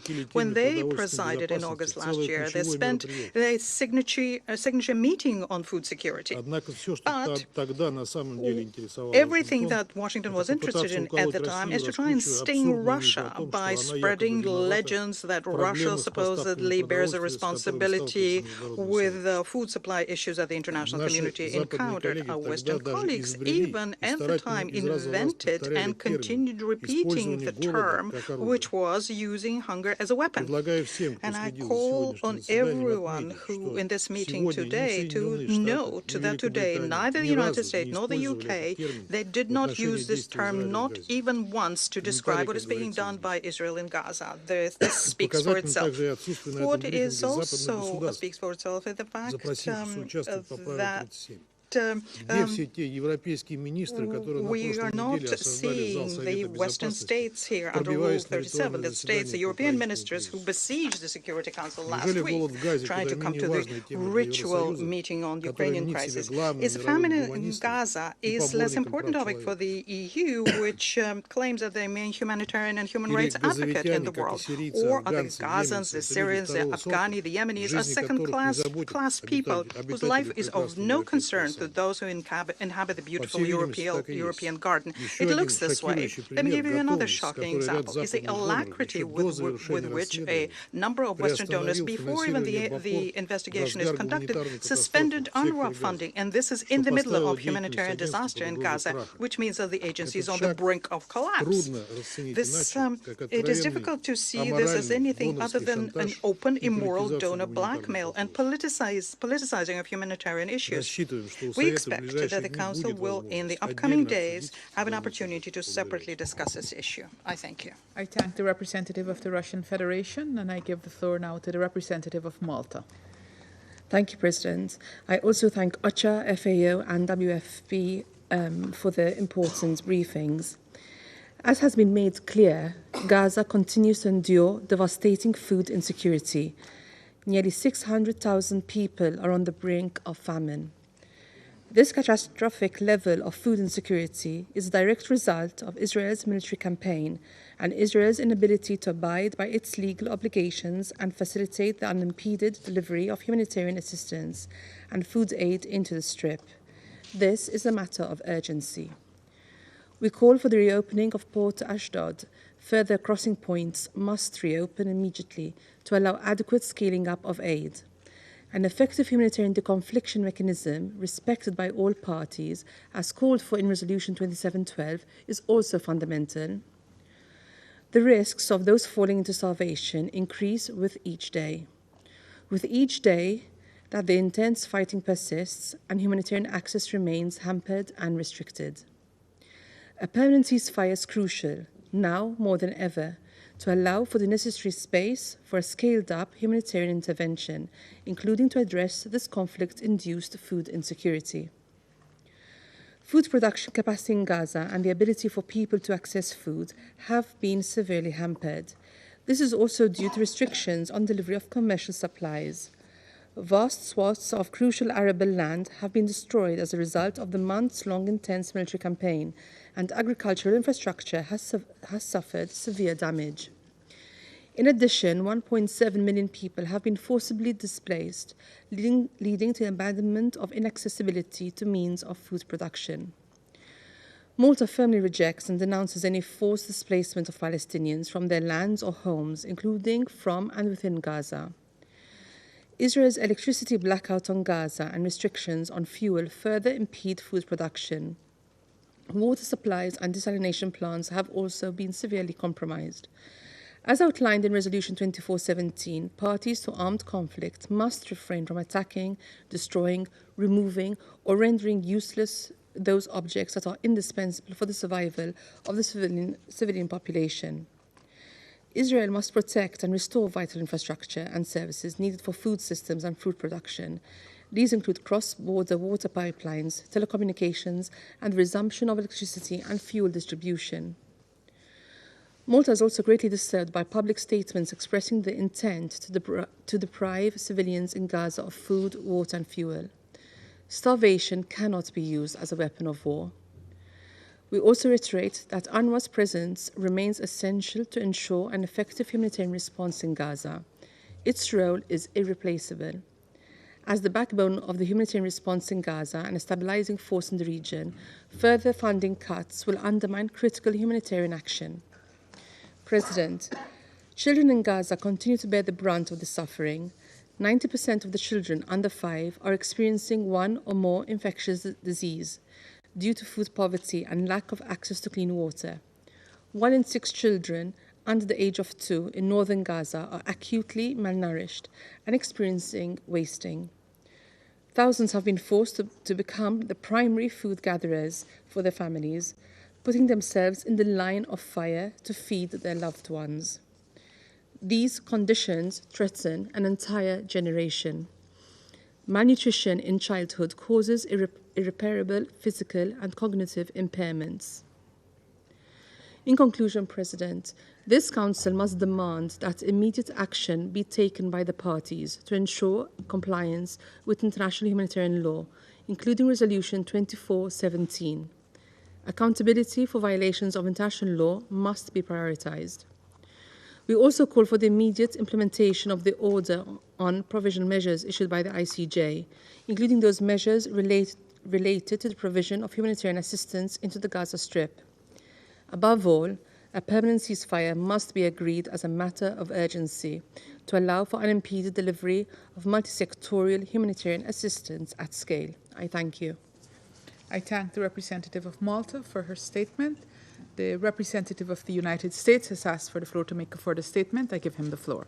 Thank you, Madam President. I apologize for taking the floor. I just need to respond to some comments made by the representative of the Russian Federation. I think my remarks on the horrible situation in Gaza were quite clear. I would just remind everyone in this room that the Russian Federation is a country that doesn't contribute to resolving humanitarian crises. It creates them. Just look at Ukraine. And don't take my word for it. Ask the Ukrainian people that have to live under the savage, barbaric bombings and killings that they have to deal with every single day. So Russia is in no position, frankly, to criticize any country while it continues to flagrantly and relentlessly violate the UN Charter. So when I hear Russia speak about its concerns about civilian infrastructure, et cetera, it is hard to take what it says seriously. Thank you, Madam President. I thank the representative of the United States for his statement, and the Russian Federation has asked for the floor to make a further statement. I give him the floor. Thank you, Madam President. I simply wanted to react to what said by the US colleague. You should be ashamed of comparing the situation in Ukraine to Gaza. They can't be compared. Вы, как вы утверждаете, Российская Федерация не подвергает варварским бомбардировкам гражданское население. Unlike what you say, the Russian Federation is not bombing the civilian population of Ukraine barbarically. That was first. And second, comparing the scale of it is impossible. And second of all, who should be lecturing us about that? The country who destroyed Iraq, Afghanistan, Syria, and carpet bombed in barbaric way those countries, Yugoslavia also on that list. request. So before you next try to see a mote in my eye, you should see the beam in yours. I thank the representative of Russia for his statement, and I now give the floor to the representative of the U.S. to make a further statement. Thank you, Madam President. I apologize again of the two. I was pointing out what Russia has been doing. And so I would just have a quick question for the Russian permanent representative. Are you saying that Russia is not conducting any bombings of Ukraine? Thank you. I thank the representative of the United States for his statement, and I give the floor for a final comment by the Russian Federation. I'll be very brief, Madam President, and I propose that we do not turn the Security Council into a duel between the United States and the Russian Federation. We have addressed the situation and will address the situation in Ukraine and have stated on many an occasion then what are the targets that are being attacked by the Russian armed forces. Military targets, military infrastructure targets, which enable the Kiev regime to keep their military machine. And I hope I propose that we stop here and we continue our sparring during the meeting on Ukraine. Thank the representative of the Russian Federation, and I now give the floor to the representative of the observer state of Palestine. Madam President, we thank you for responding to Algeria's request for this urgent meeting, and thank Guyana, Slovenia, and Switzerland for also supporting the request in follow-up to the White Note on the food insecurity crisis in the Gaza Strip issued by the Secretary General pursuant to Resolution 2417. We also thank the three briefers from OCHA, FAO, and WFP for their briefings. In that resolution, 2417, the Security Council condemned both starvation of civilians as a method of warfare and the unlawful denial of humanitarian access to civilian populations in urgent need of food and livelihood assistance, and required the Secretary General to report swiftly to the Council when the risk of conflict-induced famine and widespread food insecurity occurs in situations of armed conflict. In issuing this White Note, the Secretary General has again acted with the responsibility and seriousness compelled by this grave situation, as he did when he invoked Article 99, imploring the Council to act in the face of the threats to peace and security caused by Israel's war on Gaza.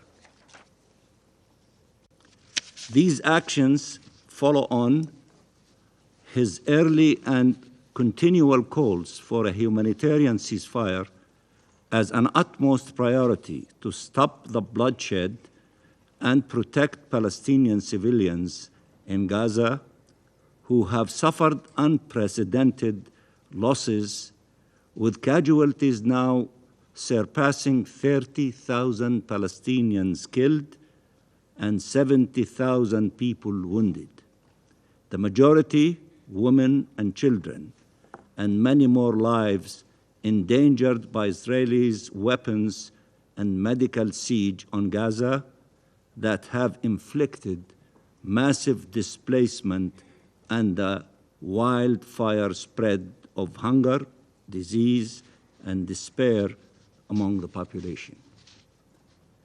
Madam President, in early December 2023, 3 months into this genocidal war, the World Food Programme reported that 97% of families in northern Gaza were struggling with hunger.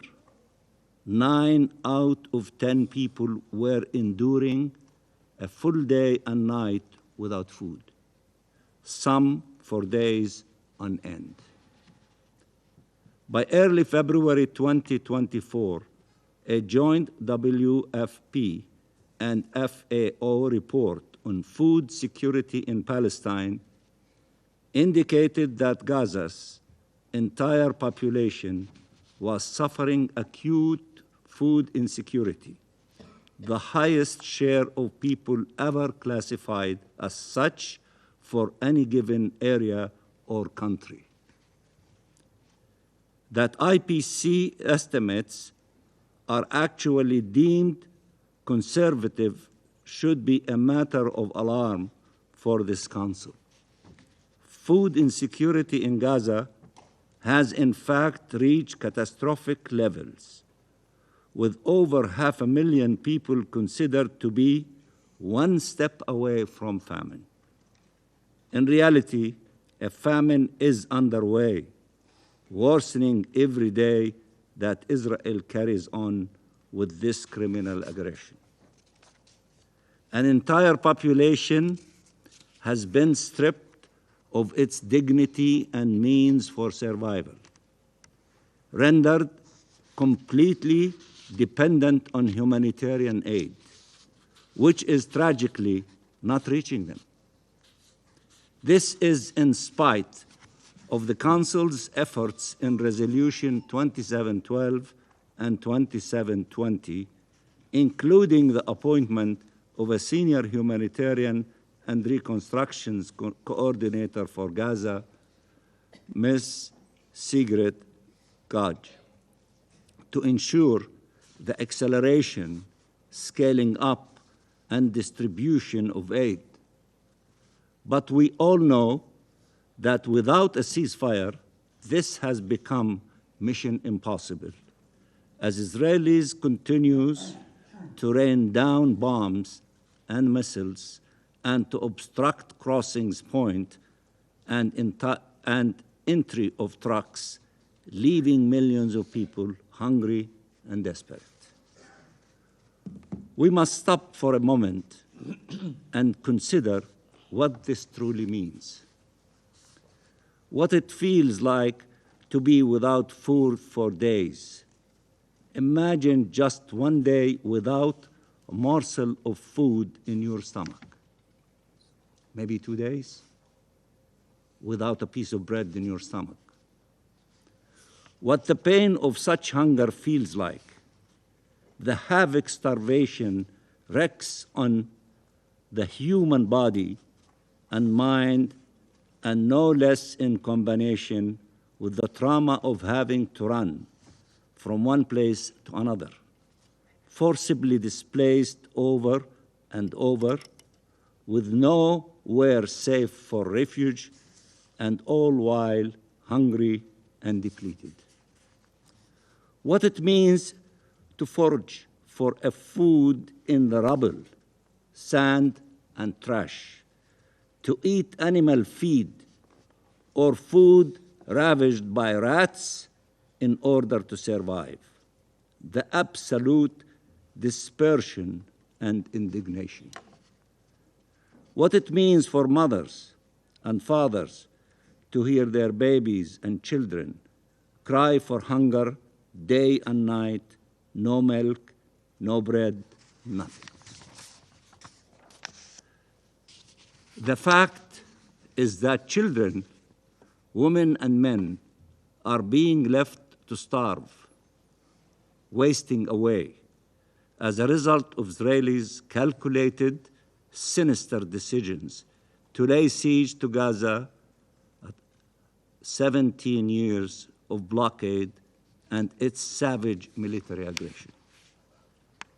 After bombing nearly every bakery and farm, destroying livestock and all means of food production, and its closure of nearly all crossing points, the occupier claims that it is allowing humanitarian aid to enter Gaza and that there is no problem. And that's what we might hear from them later on. But we all know the truth. It is only allowing a drip of aid into Gaza, only to deflect international opprobrium and with no regard whatsoever for the well-being or survival of the population that it has made clear time and again that it wants to get rid of. Babies have been born and have died.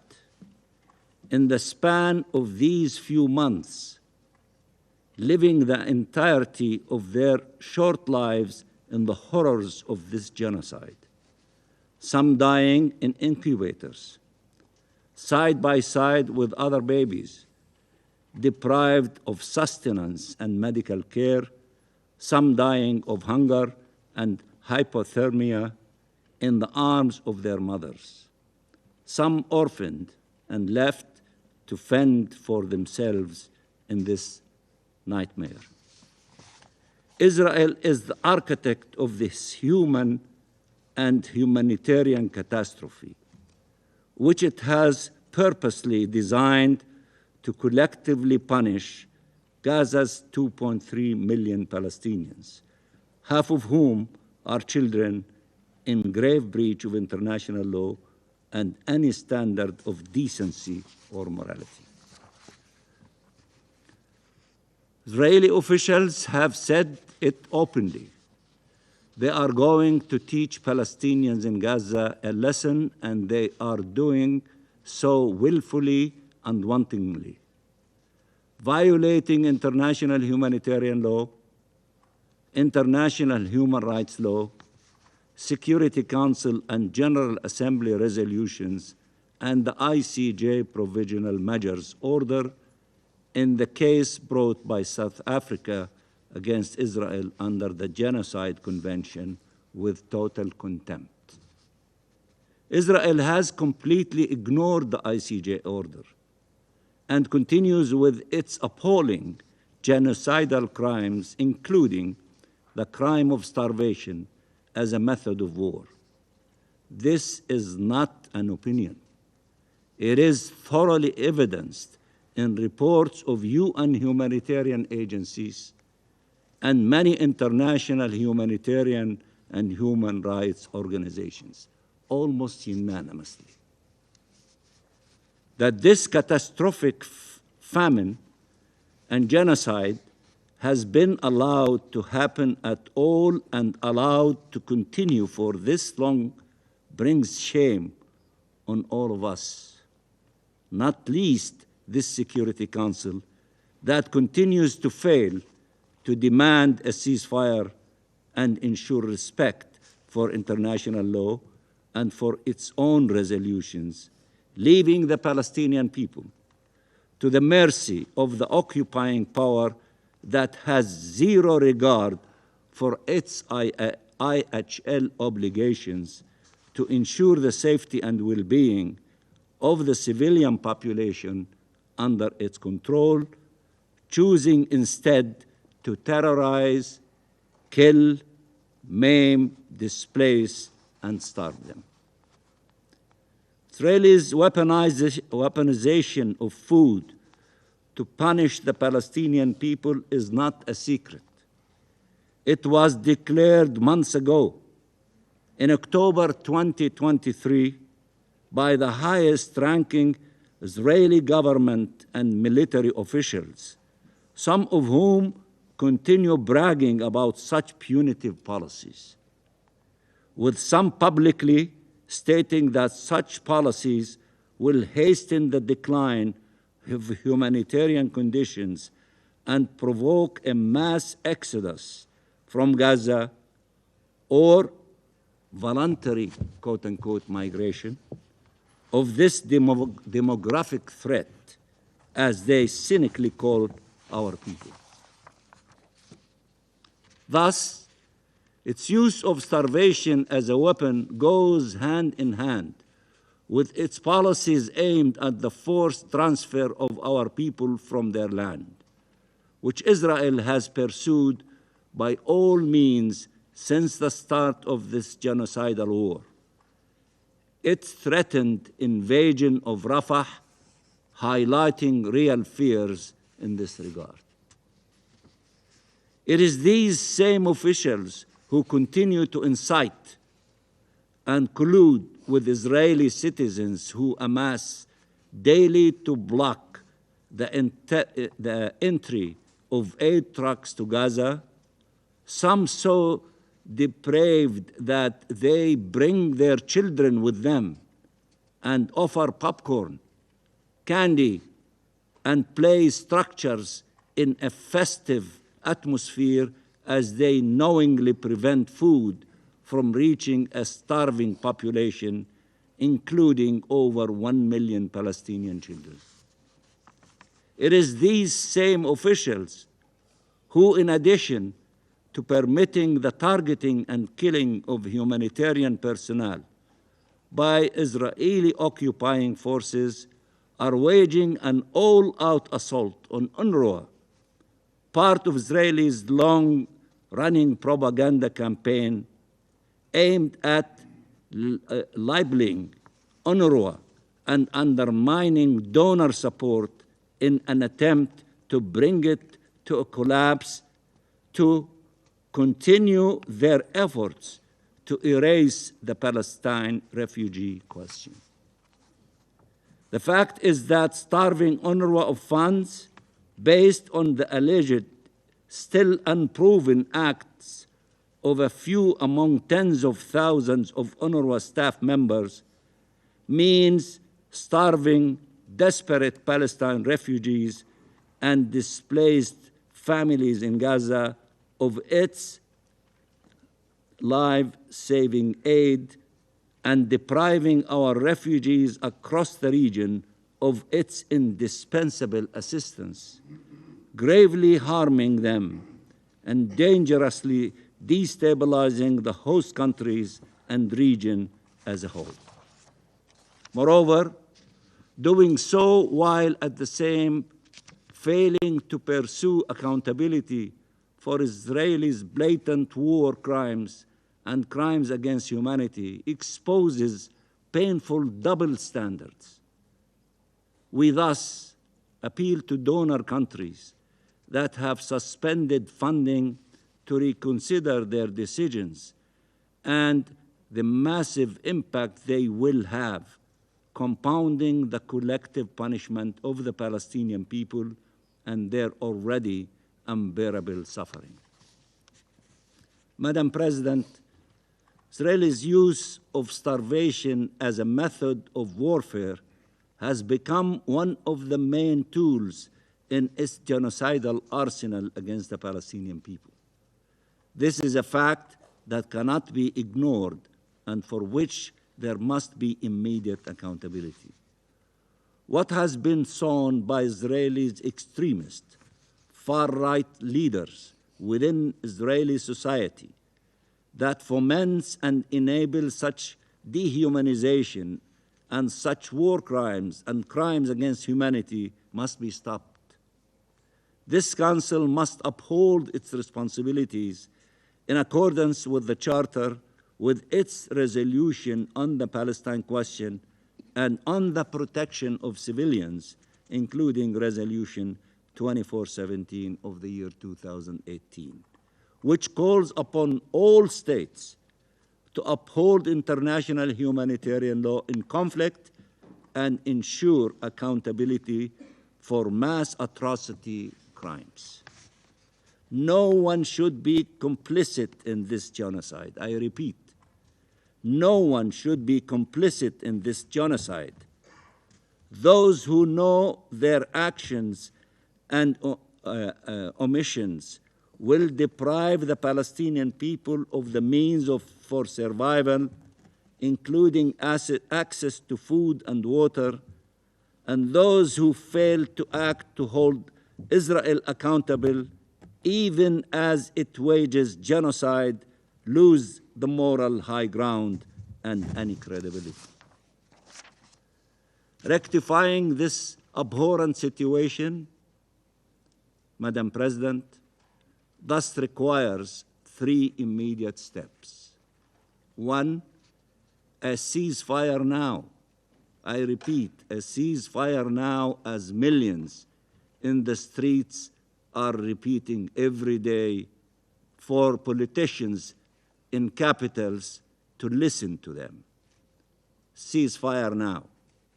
To halt the Israeli aggression, to stop the invasion of Rafah, stop the bloodshed and stop further displacement of the Palestinian civilian population.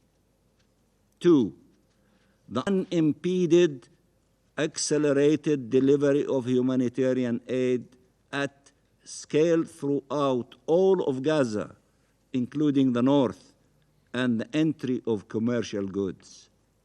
And 3, accountability measures for all the war crimes and crimes against humanity perpetrated by Israel, imperiling the survival of our people and destroying the prospects for a just peace.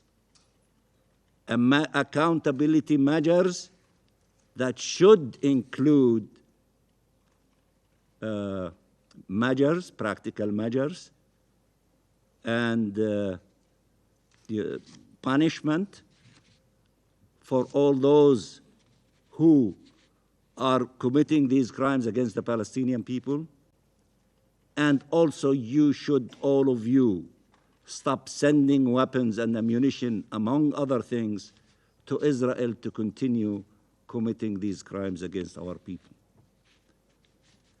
As I said, destroying the prospect for a just peace that leads to the end of occupation and the independence of the state of Palestine on the borders of the 4th of June of 1967 with East Jerusalem as its capital. We once again appeal to the Security Council to act and to act forthwith immediately. I thank you, Madam President. I thank the permanent observer of the Observer State of Palestine for his statement, and I now give the floor to the representative of Israel. Thank you, Madam President, and thank you for convening today's debate. I'm certain that there isn't a single person in this room today who wishes to allow any child to go hungry. Not one of us desires any civilian to lack these basic needs. And this is precisely Israel's stance. While combating Hamas, a terror group that adheres to no rules, regulations, or norms, other than their intent to murder and terrorize Jews, Israel is doing all it can to care for civilians, going above and beyond what is expected, let alone required. Israel is committed to improving the humanitarian situation in Gaza, working constantly to ensure the entry of humanitarian aid from numerous countries and UN agencies. Israel facilitates the entry of humanitarian aid, including food, water, medical supplies, and humanitarian supplies, through both the Rafah and Kerem Shalom crossings. Additionally, a humanitarian aid delivery channel via Jordan is operational, and more delivery channels are being formulated and discussed as we sit here today.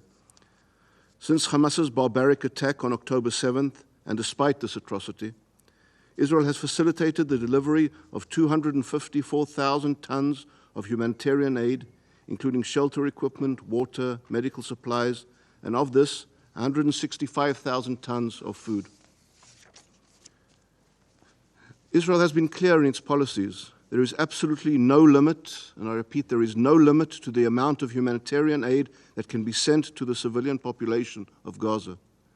And Israel continues to coordinate the transfer of aid in accordance with humanitarian organizations' requests and the operational conditions in the field. Since the beginning of 2024, the majority of aid requests were approved. 83% of coordinated movements to facilitate aid were approved, and 16% were denied due to the imminent security risks that the shipments posed should they end up in the hands of Hamas terrorists. Of the approved coordinated movements, 18% were either not carried out or cancelled by the coordinating organizations themselves. These are the facts. No one can claim otherwise. Thanks to Israel's efforts, and despite the continued attacks by Hamas, 20 bakeries are fully operational throughout Gaza. This is made possible through the entry of large quantities of flour, daily shipments of cooking gas, and supply of diesel fuel for generators. These bakeries produce over 2 million pita breads per day. Madam President, if we are truly interested in improving the situation, If we are truly interested in helping those who suffer, we must address what is truly hampering further advancements. The claims made today by some of the briefers neglected to fully address the two true obstacles to both peace and stability, and also to the prosperity of Gazans themselves. Some of the briefers' claims are intended to divert the focus from an ongoing failure in handling and managing the distribution of aid to those in need, and also serves to propagate Hamas lies. The limitations on the quantity and pace of aid are dependent on the capacity of the United Nations and other agencies to receive, store, and distribute the assistance efficiently. In recent days, over 500 aid trucks have been waiting on the Gazan side of Kerem Shalom and Rafah crossings. It is not Israel who is holding up these trucks. They have already been approved. So where is the UN and its aid agencies? How can it be that Israel is libelously held responsible for a situation that is clearly the UN's fault? The conduct of the UN in the field must be streamlined and humanitarian aid must be distributed more effectively. This is the solution. Israel is committed to improving the humanitarian situation in the northern part of Gaza as well. Accordingly, yesterday Israel permitted and facilitated the airdrops of 64 Jordanian and French food packages throughout northern Gaza. The UN, on the other hand, has refused to deliver aid to this area. UN agencies' decision to suspend the distribution of aid to northern Gaza is not only counterproductive, but harmful to the Palestinian civilian population, and it also used as yet another way to demonize Israel. This is not how to improve this humanitarian situation. Israel calls to optimize the work of the UN agencies in a means that will improve the reception of the aid within Gaza Strip as well as its distribution. This is the only way to ensure the overall improvement of the humanitarian situation.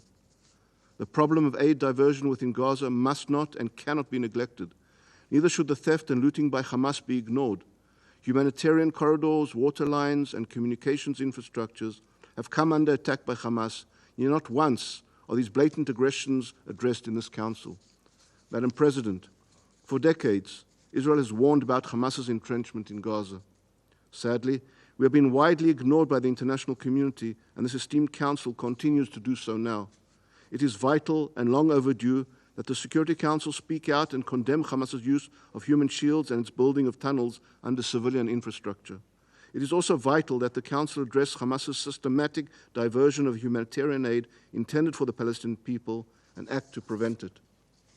Israel will continue to do all in its power to ensure that the aid delivered via the Rafah crossing and Kerem Shalom is not seized and exploited for terror. Madam President, while humanitarian aid continues to enter Gaza, 134 hostages still have not come out. Hamas continues to hold children, women, men and the elderly in their dark terror tunnels. Yet while this Council is so keen to focus solely on the protection of Gazan civilians in this conflict, our hostages are hardly an afterthought. Israel is still waiting for the UN to dedicate a meeting to the protection of Israeli hostages in armed conflict. Tragically, knowing this body, we may remain waiting for a very long time. Nevertheless, we will not be silent, nor will we be idle. Israel will continue to demand the immediate and unconditional release of all our hostages, and we call upon this Council to do everything in its power to ensure their safety and well-being. I thank you. I thank the representative of Israel for his statement, and I now give the floor to the representative of Tunisia. شكرا السيدة الرئيسة. Thank you, Madam أتشرف بإلقاء هذا البيان باسم المجموعة العربية. وأود في البداية أن أشكر وفدكم ووفود الجزائر وسويسرا وسلوفينيا على المبادرة بعقد هذه الجلسة الهامة في هذا الظرف الدقيق الذي يشهد بوادر مجاعة تخيم على قطاع غزة. كما أشكر مقدمي الإحاطات على بياناتهم التي عكست وللأسف مدى خطورة الوضع الإنساني الذي يعيشه الشعب الفلسطيني في غزة، لا سيما حالة الجوع التي بلغت مستويات غير مسبوقة وتهدد بوقوع كارثة إنسانية. السيدة الرئيسة، للأسف نلتقي مرة أخرى في ظل تواصل المأساة الإنسانية في غزة بسبب عجز المجموعة الدولية عن إقرار وقف فوري لإطلاق النار وإصرار قوات الاحتلال على الاستمرار في تنفيذ مخططاتها وتعميق معاناة الشعب الفلسطيني الذي يتعرض منذ 5 أشهر لشتى أنواع العدوان والتنكيل وجرائم الإبادة الجماعية وليس أقلها التجويع ومنع المساعدات الإنسانية والغذاء والدواء والماء.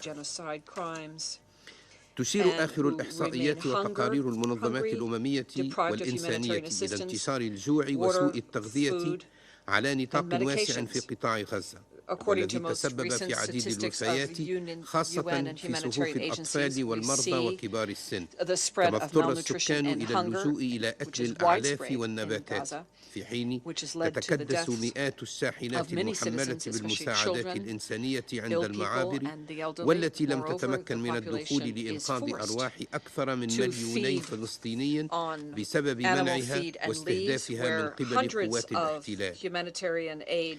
ورغم هذا الوضع الكارثي فإن مسؤولي حكومة الاحتلال ما زالوا يكررون تهديداتهم بمواصلة منع هذه المساعدات وبتشديد إجراءات الحصار التجويعي والإبادة الصامتة على الشعب الفلسطيني وحرمانه من كل وسائل البقاء في انتهاك صارخ لحقوق الإنسان وللقانون الدولي الإنساني.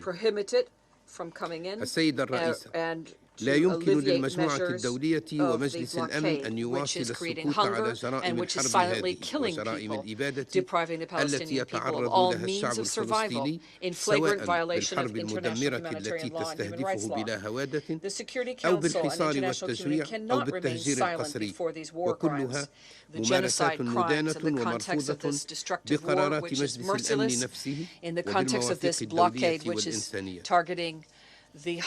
إن أعداد الضحايا والجرحى والمشردين والمهددين ليست مجرد أرقام وإحصائيات نكررها ونحيينها في كل اجتماع ونمضي، إنما هي أرواح تزهق ومآس تتعمق ومعاناة تتفاقم وعنوان عجز وفشل للمجموعة الدولية ولمجلس الأمن أساسا.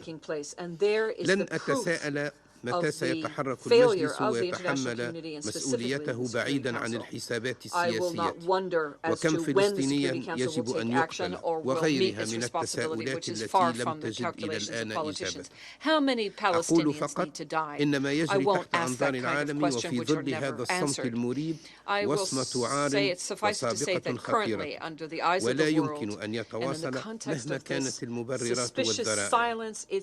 كما لا يمكن القبول بمواصلة حكومة الاحتلال الاستهتار بالشرعية الدولية وإبادتها الممنهجة للشعب الفلسطيني دون أي مساءلة أو محاسبة. ترفض المجموعة العربية رفضا باتا استمرار هذه الجريمة وتطالب بتحمل مجلس الأمن بمسؤوليته لفرض دخول المساعدات الإنسانية بشكل كاف وغير معقد لإنقاذ السكان الفلسطينيين ووضع حد لمعاناة. وتجدد في هذا الإطار التأكيد على ضرورة إقرار وقف فوري لإطلاق النار ومنع ممارسات وخطط التهجير القسري وتوفير الحماية الدولية للفلسطينيين في كافة الأرض الفلسطينية المحتلة. وتجدد المجموعة العربية مطالبتها مجلس الأمن بضرورة التصدي لمخططات سلطة الاحتلال باجتياح رفح والتسبب في كارثة إنسانية في حق أكثر من 1.5 مليون فلسطيني في جنوب قطاع غزة. كذلك تجدد المجموعة العربية دعمها الكامل لجهود كبيرة منسقي الأمم المتحدة للشؤون الإنسانية وإعادة الإعمار في غزة سيغريتكا وجهود كل الوكالات الإنسانية وموظفي الإغاثة. وتشدد المجموعة العربية على أهمية تنفيذ آلية المساعدات الإنسانية إلى غزة والتي ترأسها السيدة بموجب الولاية المقررة في قرار مجلس الأمن 27/20 لسنة 2023 بهدف رفع مستويات المساعدات الإنسانية وبما يخفف من وطأة الأوضاع المأساوية الحالية في قطاع غزة. كما نؤكد على الدور المحوري We reiterate the vital role played by the Office of Refugees for Palestine, UNRWA, and we oppose any attempts to expand the mandate of the coordinator, the high-level coordinator, to the detriment of UNRWA. That mandate was defined under Resolution 302 of the General Assembly. We condemn all attempts by occupation authorities that target UNRWA and are trying to dismantle it or to make it disappear in order to use its genocidal plan against the Palestinian people. We call upon the donor countries who have suspended their contributions to UNRWA to revisit that decision and to take urgent measures to guarantee sufficient and lasting funding to avoid unprecedented catastrophic humanitarian situation, which they need the vital aid of UNRWA. For Thank his you. statement, and I Now give the floor to the representative of Pakistan. Thank you, Madam President. I thank you and Algeria, Slovenia, and Switzerland for convening this meeting. We also thank the representatives of OCHA, WFP, and FAO for the briefing. Pakistan's permanent representative is currently acting as the interim chair of the OIC group during the absence of the PR of Mauritania. While I am delivering this statement in our national capacity, our delegation will be coordinating the OIC group for the next few weeks. Madam President, the prevalence of food insecurity worldwide has been severely exacerbated in the wake of the COVID pandemic and challenges posed by geopolitical contestations, conflicts, and climate change. In Gaza, the monumental food security risks have reached a point that is unparalleled in recent history. Israel's ongoing 5-month genocidal military campaign in Gaza has killed 30,000 Palestinians, mostly women and children, and displaced the entire 2.3 million population. According to UN experts, a famine is imminent. 500,000 people in Gaza already face starvation, and 2.3 million are experiencing acute food shortage. While leveling Gaza's cities, Israeli forces have also brazenly destroyed agricultural land and Gaza's fishing fleet. The chilling letter last week from the Commissioner General of UNRWA has noted that, I quote, "The agency has reached breaking point, with Israel's repeated calls to dismantle UNRWA and the freezing of funding by donors at a time of unprecedented humanitarian needs in Gaza," unquote. Obstructing UNRWA's mandate or defunding its operations will have further disastrous consequences for the traumatized people of Gaza and contribute to the collective punishment imposed against them by Israel. Israel's indiscriminate killing of civilians, its destruction of civilian objects indispensable for human survival, and the use of starvation as a weapon of war are gross violations of international humanitarian law, including, plausibly, the Genocide Convention. Madam President, in open defiance of international law and the collective will of the international community, Israel is now preparing for a ground offensive on Rafah. This will further intensify the suffering of the Gaza Palestinians. It also risks further widening the conflict. Our immediate efforts, therefore, must focus on 1. Securing a complete and durable ceasefire without any conditions. The Security Council can no longer defer a demand for a ceasefire in the fragile hope of an agreement in the confidential talks. Israel's planned offensive in Rafah must be stopped. 2. The provisional measures ordered by the ICJ, inter alia, to ensure urgently needed basic services and humanitarian assistance to the people in Gaza are binding international obligations, and their implementation can and must be enforced. The demonization of UNRWA and the UN must be halted. All donors who have suspended support to UNRWA must reverse their decisions, and all others should expand their assistance.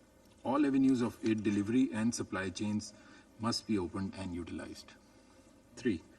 The Security Council must demand the immediate withdrawal of Israeli occupation forces from Gaza and lifting of the 17-year-old blockade.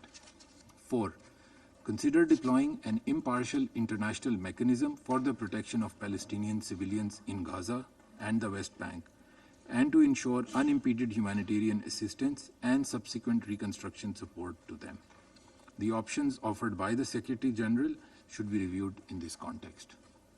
Madam President, Pakistan will work through the Organization of Islamic Cooperation in cooperation with the Arab Group to scale up the delivery of humanitarian assistance to Gaza and explore additional options for alleviating the imminent famine situation. The Security Council must play its part in ensuring that the right conditions are in place for the unimpeded flow of life-saving supplies, including deliveries of food. Madam President, the tragedy we are witnessing in Gaza is in some measure a consequence of the Security Council's failure to secure implementation of its own resolutions and uphold the inalienable right to self-determination of the Palestinian people.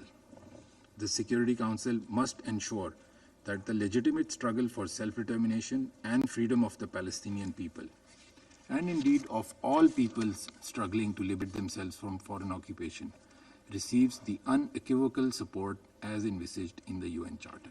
I thank you, Madam. I thank the representative of Pakistan for his statement. There are no more names inscribed on the list of speakers. Before adjourning this meeting, and even as we end on this somber note, as this is the last scheduled meeting of the Council for the month of February, I would like to express my sincere appreciation, or the sincere appreciation of the delegation of Guyana, to the members of the Council and to the Secretariat of the Council for all the support they have given us.